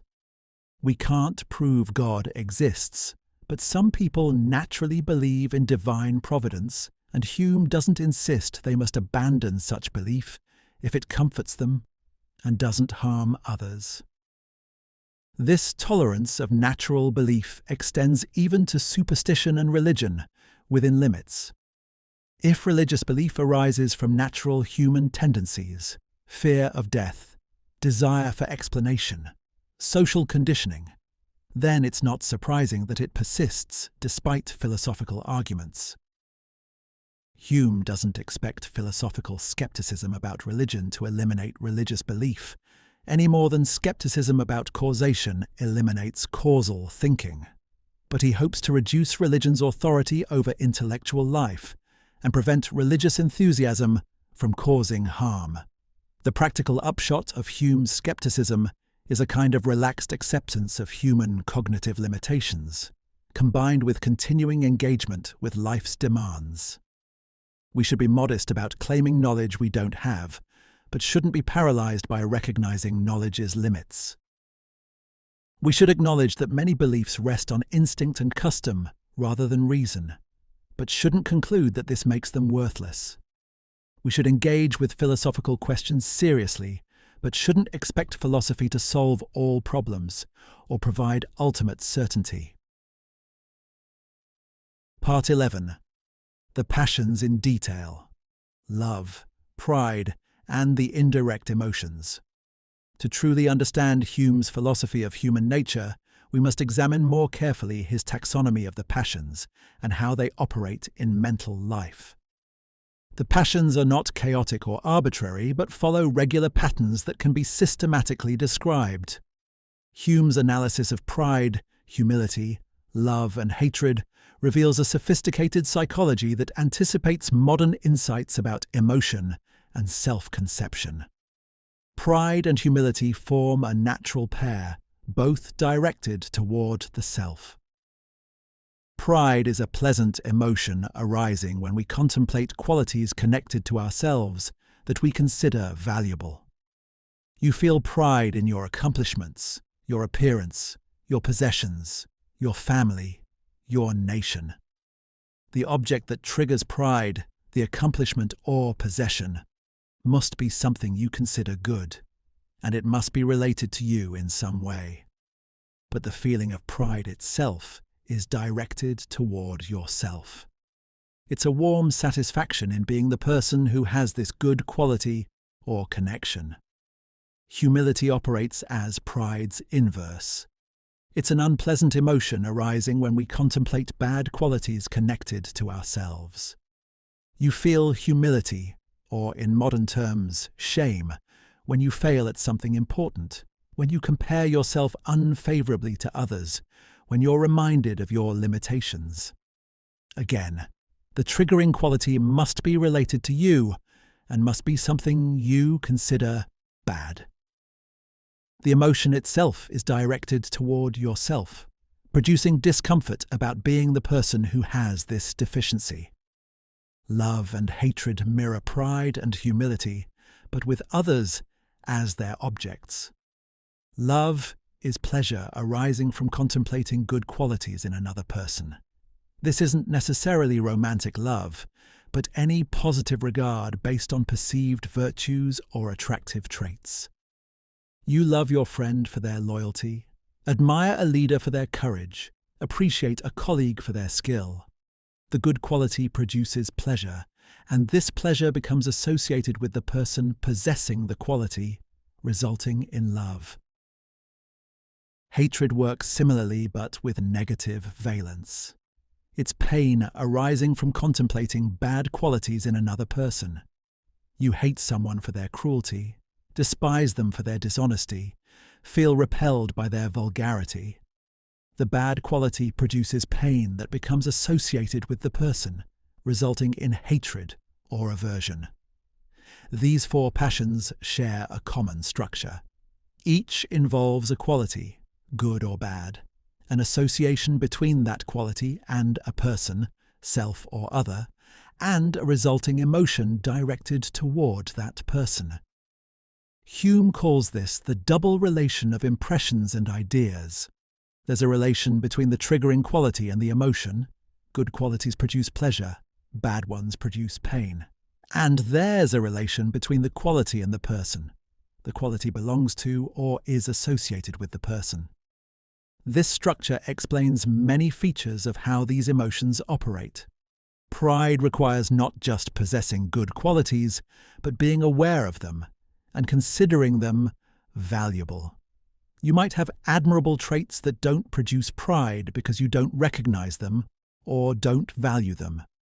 Similarly, qualities that produce pride in one culture might not in another, if cultural values differ about what's admirable. The intensity of these passions depends on several factors. Qualities closely connected to ourselves produce stronger emotions than distant connections. Your own accomplishments generate more pride than your distant cousin's accomplishments. Unusual or rare qualities produce stronger emotions than common ones. Being the best in your field produces more pride than being merely competent because excellence is rarer. Qualities visible to others produce stronger emotions than hidden ones because we're social creatures who care about others' perceptions. Hume pays particular attention to how comparison affects these passions. We don't evaluate our qualities in absolute terms, but relative to comparison groups. A moderately skilled musician feels pride when comparing themselves to amateurs, but humility when comparing themselves to virtuosos. The same objective skill level produces different emotions depending on the comparison context. This explains why people often feel more satisfied achieving modest success in competitive fields than achieving greater success in less competitive ones. Comparison matters more than absolute achievement. Sympathy intensifies these passions when others share our emotions. If I'm proud of my work and others also admire it, my pride increases. If I'm ashamed of a failure and others also recognize it, my humility intensifies. But if others don't share my emotional response, I'm proud but they're indifferent, or I'm ashamed but they don't notice. The passion weakens. We're constantly calibrating our emotions based on how others respond, which explains why social feedback so powerfully affects self-esteem. These analyses might seem like mere psychological description, but they have philosophical importance. They show that emotions follow regular patterns rather than being chaotic or arbitrary. Understanding these patterns helps us understand human motivation, since passions drive action more than reason does. They also illuminate moral phenomena, since moral approval and disapproval are themselves emotional responses that follow similar patterns. Consider how pride and humility relate to virtue and vice. We're proud of our virtues and ashamed of our vices. But what makes something a virtue? According to Hume, virtues are qualities that produce pleasure when contemplated from a general perspective. So there's a connection between the structure of pride and the nature of virtue. We're proud of qualities that others would also approve of if they considered them impartially. Our pride tracks genuine virtue when it's based on qualities that serve human interests, rather than merely flattering our vanity. Similarly, love and hatred connect to moral evaluation of others. We love people for their virtues and hate them for their vices. But this love and hatred can be distorted by partiality. We might love someone despite their vices because of personal connection, or hate someone despite their virtues because of rivalry or prejudice. Moral judgment requires taking the general perspective that corrects for such partiality, approving of qualities genuinely beneficial to their possessor or others, regardless of our personal relationship to the person. Hume also examines how these passions can malfunction or become excessive. Pride can become vanity when based on trivial qualities, or when it's expressed in ways that annoy others. Humility can become excessive self-abasement that prevents proper self-assertion. Love can become blind partiality that overlooks real faults. Hatred can become vindictive obsession that distorts judgment. Proper emotional regulation involves feeling these passions appropriately, proud of genuine accomplishments but not of trivial ones, loving others for real virtues but not ignoring their faults. The indirect passions also include hope and fear, which arise from uncertain prospects of good or evil. Hope is pleasure mixed with anxiety about possibly obtaining something good. Fear is pain mixed with anxiety about possibly suffering something bad. Both involve representations of future possibilities, rather than present realities. Their intensity depends on both the magnitude of the possible good or evil and the probability of its occurrence. Great goods that are highly probable produce intense hope. Great evils that are highly probable produce intense fear. Desire and aversion are direct passions that arise from representations of pleasure or pain, but involve impulses toward or away from their objects. When you desire something, you're attracted to it and motivated to obtain it. When you feel aversion, you're repelled and motivated to avoid it. These passions directly produce action, unlike pride or love, which are more contemplative. Understanding human action requires understanding desire and aversion, since these are the immediate springs of behavior. Hume's detailed psychology of the passions reveals a naturalistic picture of human motivation that has no place for pure rational agency. We're not rational agents who occasionally experience emotions. We're primarily emotional beings whose behavior is driven by passions, with reason playing only an instrumental role in achieving passion-set ends. This doesn't make us irrational in any pejorative sense, but reflects the kind of creatures evolution has made us. Part 12. Hume's Aesthetics and the Standard of Taste. Though less famous than his epistemology and ethics, Hume's aesthetic theory addresses important questions about beauty, art, and critical judgment. His essay of the Standard of Taste explores whether aesthetic judgments are merely subjective expressions of preference, or whether some standard can distinguish good from bad taste. This question parallels his treatment of morality, where he also seeks middle ground between pure subjectivism and claims of objective, rational truth. Hume begins by acknowledging the diversity of aesthetic opinions. People disagree about which poems are beautiful, which paintings are masterpieces, which music is sublime. These disagreements seem to support relativism. Beauty is in the eye of the beholder, and there's no disputing taste. If someone finds modern art beautiful and you find it ugly, neither judgment is more correct than the other. Each person reports their own subjective response, and subjective responses can't be wrong. But Hume notes that we don't actually treat all aesthetic judgments as equally valid. We recognize that some people have better taste than others. We trust experienced critics more than novices. We regard some artistic traditions as superior to others. We distinguish between works of genuine artistic merit and popular trash. These practices suggest we believe in standards of taste, even if articulating them proves difficult. The challenge is explaining how aesthetic standards can exist, given that aesthetic experience is subjective. When we call something beautiful, we're describing our emotional response to it, not some objective property it possesses independently of observers. Beauty isn't in objects themselves, but in the pleasure certain objects produce in appropriately situated observers. Yet this subjective basis doesn't make all aesthetic judgments equally valid, because observers differ in their capacities for aesthetic response. Hume's solution appeals to ideal critics, people with certain qualities that make their aesthetic judgments more authoritative than others. An ideal critic has delicacy of taste, allowing them to perceive subtle aesthetic qualities that others miss. They have extensive experience with art, enabling them to compare works across different styles and periods. They're free from prejudice that might distort judgment.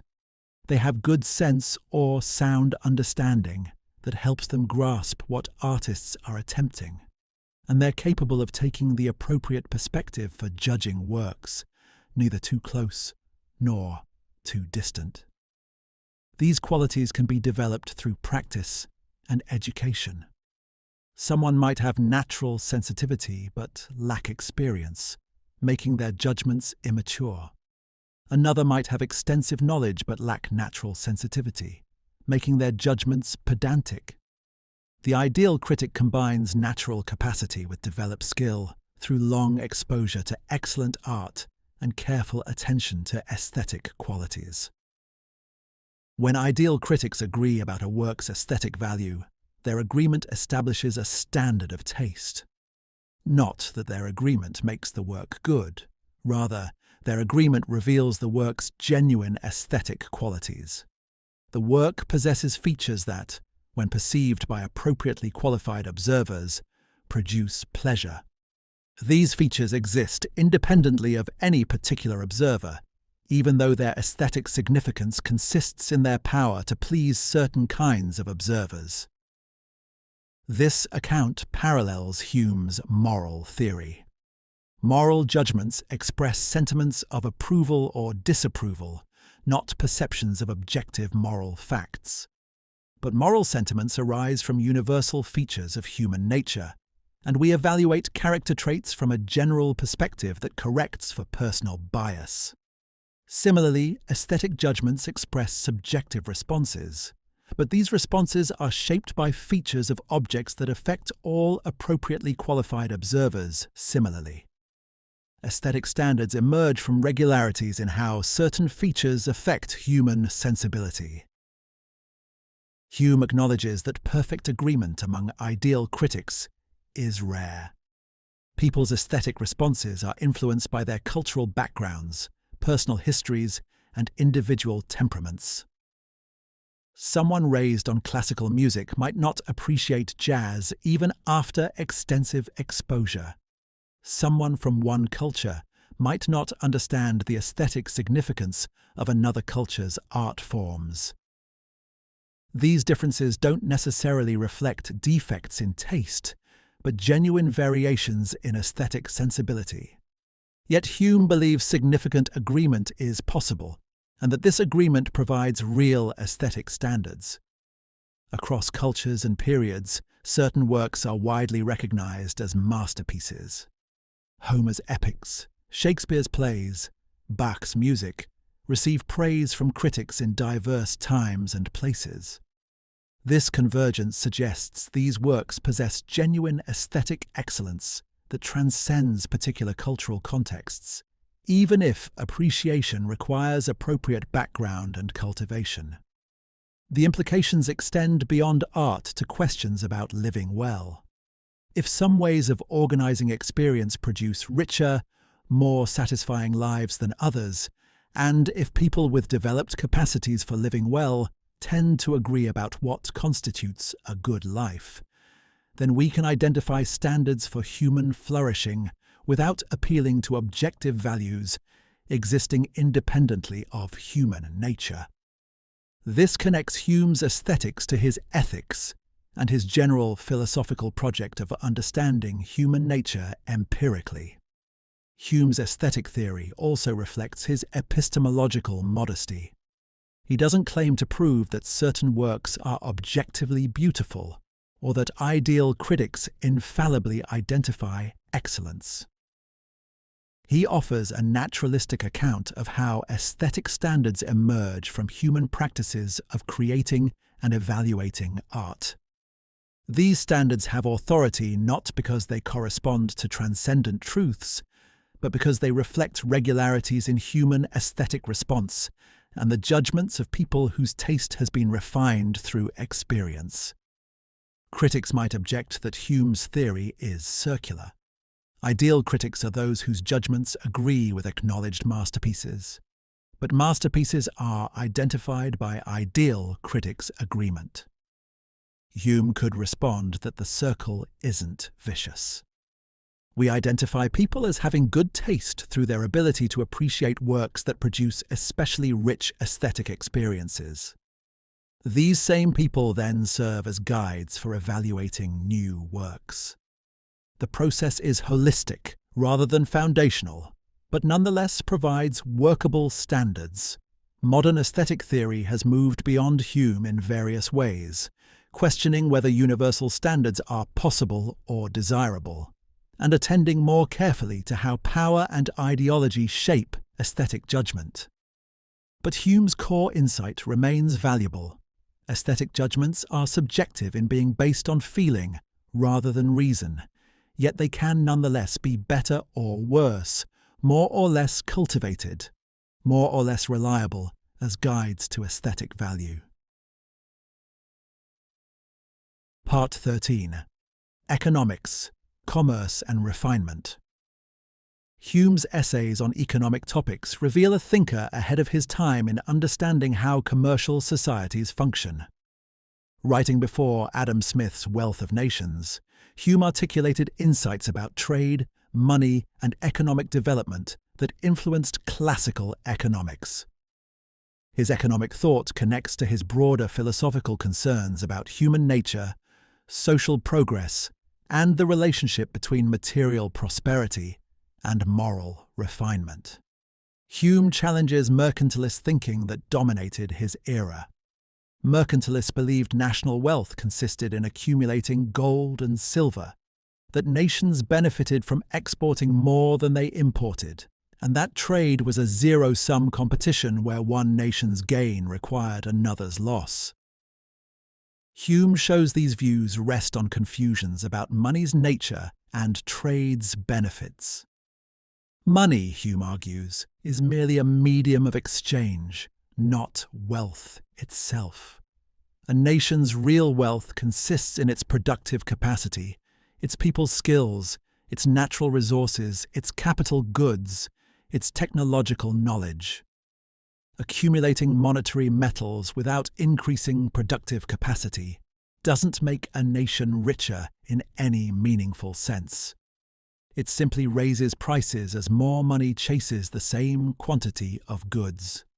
Real wages and living standards depend on production, not on monetary reserves. This insight leads to Hume's analysis of the price-specie flow mechanism, an early contribution to international trade theory. Suppose one nation accumulates gold through export surpluses. The increased gold supply raises that nation's prices, making its goods more expensive relative to foreign goods. Imports become more attractive while exports become less competitive. The trade balance reverses, and gold flows back out. This automatic adjustment mechanism prevents permanent trade imbalances and shows why mercantilist policies ultimately defeat themselves.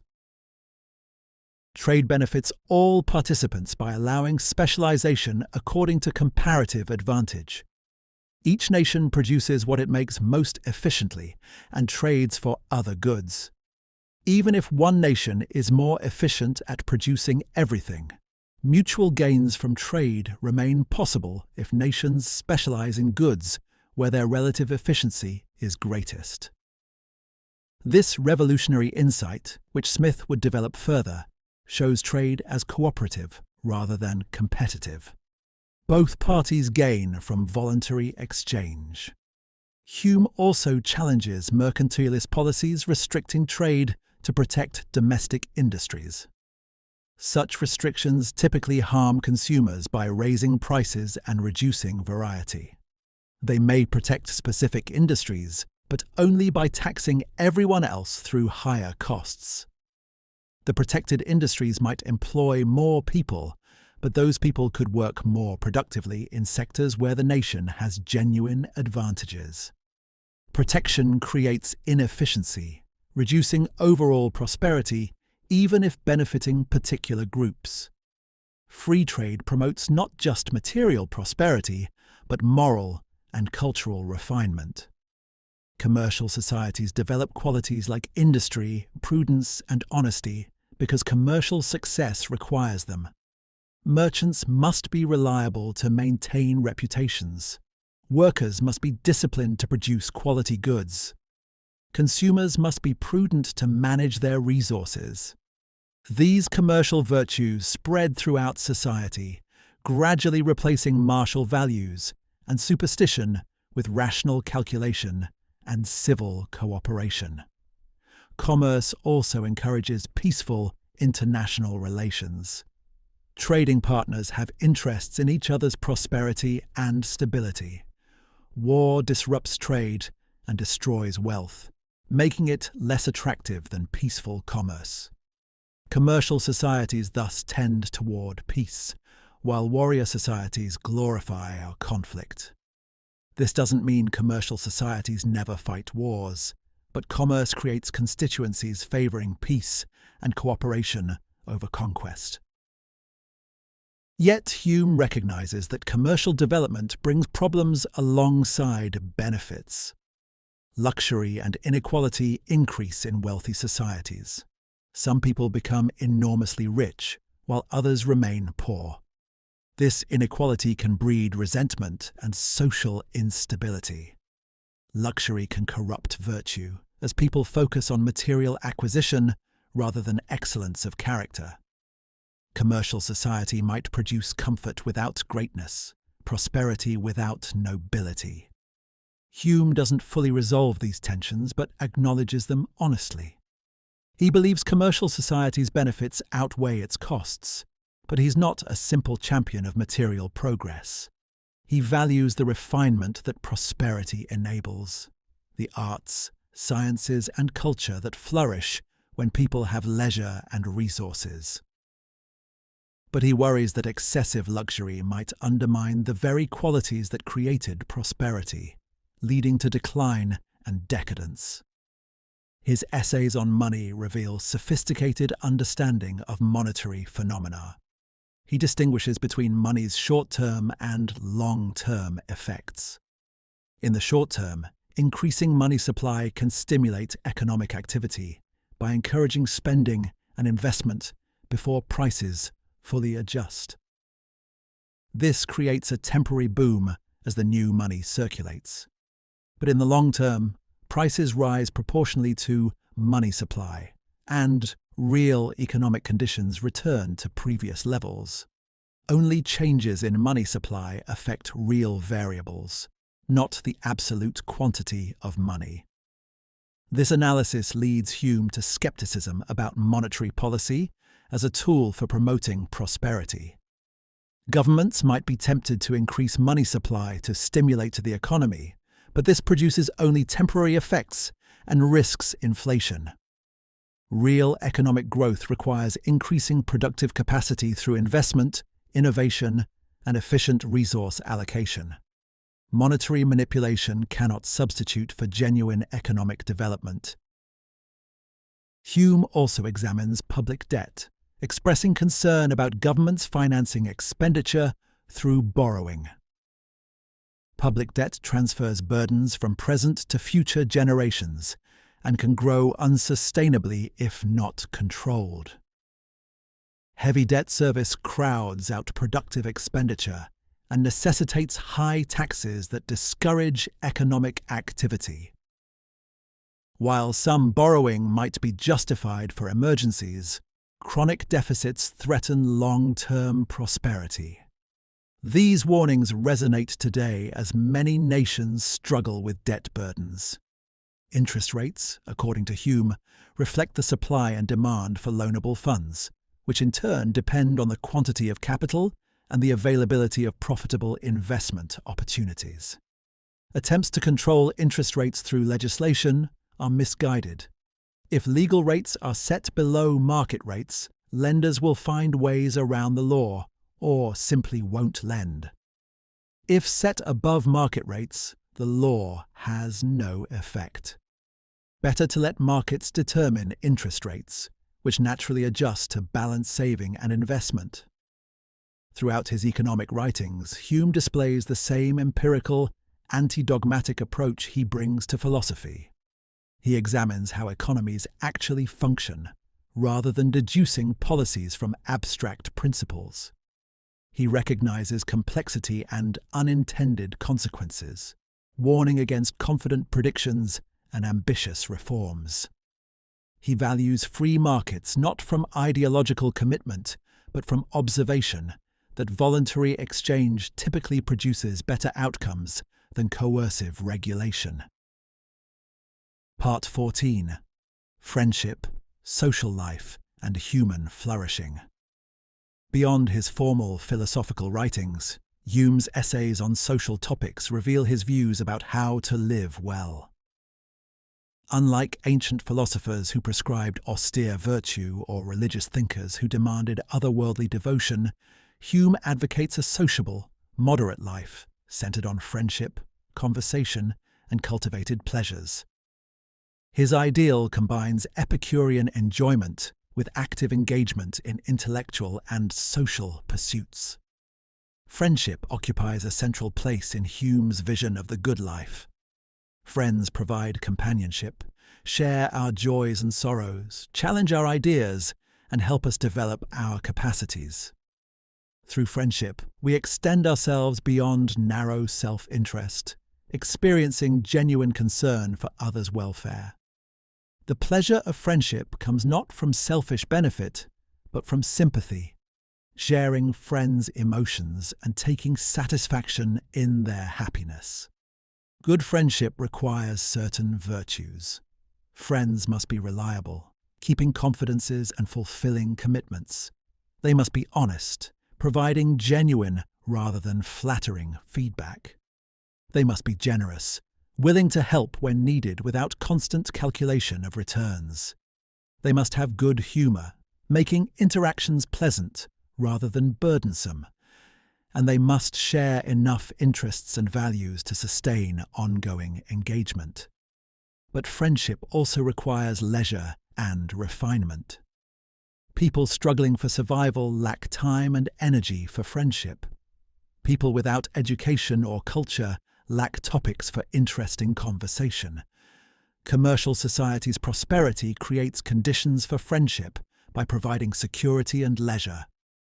Cultural development through arts and sciences gives people shared interests beyond immediate material concerns. Civilization thus enables richer social life than primitive conditions allow. Conversation is friendship's lifeblood and a key component of human flourishing. Through conversation, we share ideas, test opinions, learn from others' experiences, and refine our understanding. Good conversation requires balance.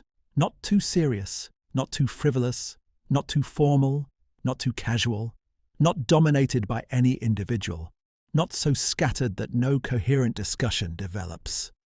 The best conversation flows naturally among friends who respect each other while disagreeing freely.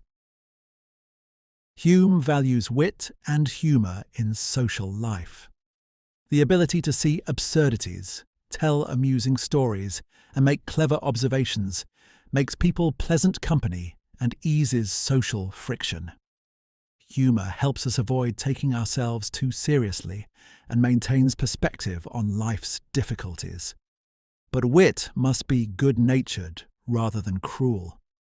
Humour that humiliates or wounds doesn't contribute to social harmony but creates resentment and division. Women play important roles in social life, according to Hume, by refining men's manners and elevating conversation above crude or pedantic topics. Mixed company encourages politeness, wit, and attention to aesthetic, rather than merely practical concerns. Hume's views here reflect his era's gender assumptions, but he genuinely values women's contributions to culture and society, unlike philosophers who excluded women from intellectual life entirely. The arts contribute to human flourishing by providing refined pleasures and occasions for shared aesthetic experience. Reading literature, viewing paintings, attending musical performances. These activities satisfy our aesthetic capacities and create common cultural references. They also stimulate reflection and conversation, giving us subjects beyond immediate practical concerns. Societies with flourishing arts offer richer lives than those focused solely on survival and material accumulation. Yet Hume warns against excessive refinement that becomes precious or effete. Overly sophisticated people might lose ability to enjoy simple pleasures or relate to ordinary folk. Aesthetic cultivation can become snobbish exclusion of those without proper education. The goal is balance, refined enough to appreciate culture, but not so refined as to lose touch with common human experience. Moderation appears throughout Hume's ethical vision. Excessive pursuit of any good, even virtue itself, becomes vice. Too much ambition produces anxiety and unscrupulous behavior. Too much pleasure-seeking undermines health and relationships. Too much study damages physical and mental well-being. Even excessive virtue, extreme asceticism, fanatical honesty, obsessive duty, makes people unpleasant and damages their welfare. The best life involves moderate pursuit of various goods in proper balance. This moderate vision might seem unexciting compared to philosophies that promise transcendence or demand heroic virtue. Hume doesn't offer paths to enlightenment or call for revolutionary transformation. He recommends the pleasures of friendship, conversation, culture, and moderate indulgence, goods available to anyone with basic security and education. But perhaps this modesty is a virtue. Most people can live the way Hume recommends, while few can achieve the extreme demands of more ambitious philosophies. Hume's emphasis on social life reflects his understanding of human nature. We're fundamentally social creatures whose well-being depends on relationships with others. Isolation harms us psychologically, depriving us of sympathy's pleasures and society's benefits. Even people who value solitude for thinking or creating need social interaction to maintain mental health and test their ideas. Complete independence is neither possible nor desirable for creatures like us. This social emphasis also connects to Hume's moral philosophy. Morality exists to facilitate social cooperation and promote general happiness. Virtues are qualities useful or agreeable in social contexts. We develop moral sentiments through sympathy and social conditioning. Someone raised in complete isolation couldn't be moral in any meaningful sense because morality presupposes social life. The good life, then, must be lived with others, not in solitary pursuit of private perfection. Hume's own life exemplified his philosophical vision. He maintained close friendships throughout his life, even with people who sharply disagreed with his philosophical views. He enjoyed good food and wine, hosting dinners where conversation flowed freely. He travelled, experiencing different cultures and broadening his perspective. He wrote for general, educated audiences rather than only for specialists. He engaged with practical affairs, serving in diplomatic posts and advising political leaders. He lived fully in the world rather than retreating to purely contemplative existence. His famous good humour persisted even facing death. When diagnosed with terminal illness, he discussed his approaching end calmly and without religious consolation. He told friends he'd lived a good life and had no regrets. His equanimity impressed even critics who disliked his philosophical views. Adam Smith wrote movingly about Hume's peaceful death, noting that he approached it with more real resignation to the necessary course of things than any whining Christian ever died with pretended resignation to the will of God. Conclusion: living with Humean wisdom. As we reach the end of this long journey through David Hume's philosophy, it's worth pausing to reflect on what his ideas mean for how we might actually live in the world he describes.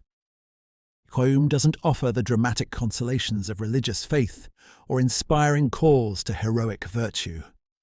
He doesn't promise that the universe cares about us or that justice will ultimately prevail. What he offers instead is something quieter, but perhaps more valuable. An honest picture of human nature and guidance for living well within our actual capacities and limitations. The world Hume reveals is one without metaphysical guarantees or rational foundations for our most basic beliefs. Yet this apparent bleakness opens possibilities for authentic living. When we stop demanding that the universe provide ready-made purposes, we become free to create our own. When we acknowledge that reason cannot motivate action or establish values, we learn to trust our natural sentiments. The limitations Hume reveals are also liberations. We need not torture ourselves trying to prove the unprovable or achieve the impossible. Hume invites us to embrace our humanity, to stop demanding more certainty, more rationality, more cosmic significance than creatures like us can have.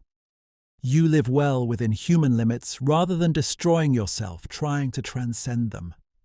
You pursue projects and relationships that give your life meaning, knowing this meaning is something you create rather than discover. You face suffering without consolation that it serves higher purposes, which makes genuine compassion possible. You cultivate friendships, appreciate beauty, enjoy moderate pleasures, and contribute to others' welfare. You die eventually, as everyone does, but like Hume himself, you can face that end with equanimity, having lived fully without grasping for false immortality or despairing about extinction. Perhaps Hume's deepest insight is that philosophy cannot and need not solve all our problems. We can live well without perfect knowledge, without rational certainty, without ultimate answers.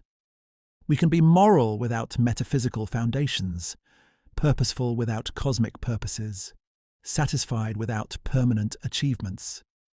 The universe may not care about us, but we care about each other and about ourselves. That caring is enough to ground morality, meaning, and purpose. Reality may exceed our understanding, but we understand enough to navigate the world successfully. Accepting these limits is not defeat, but wisdom. Not despair, but realism. As you drift towards sleep, perhaps these ideas will settle gently into your thoughts. Tomorrow you will wake and live as humans do, believing what you cannot prove, valuing what reason cannot establish, pursuing purposes you create rather than discover. You will do all this naturally, without effort or anxiety, because this is what nature has equipped you to do. David Hume's philosophy is ultimately a philosophy of acceptance. Acceptance of human nature as it is, of knowledge's bounds, of life's impermanence, of uncertainty's ubiquity. But this acceptance is not resignation. It's the foundation for authentic living, for creating meaning within our actual situation, rather than demanding impossible guarantees. It's the recognition that being human is enough, that we need not be gods or angels to live well, that the satisfactions available to creatures like us are genuine even if they're not eternal. So rest now, with these ideas as companions. Tomorrow's sun will probably rise, though you cannot prove it will. The world will probably continue as before, though necessary connections are impossible to observe. And you will live, make choices, form relationships, and find meaning, all without the rational foundations philosophy once promised. This is the wisdom Hume offers. Not certainty, but clarity. Not cosmic purpose, but human purpose. Not perfect knowledge, but adequate understanding. Not transcendence, but engagement. Not solutions, but acceptance. It is enough. It has always been enough. Sleep well.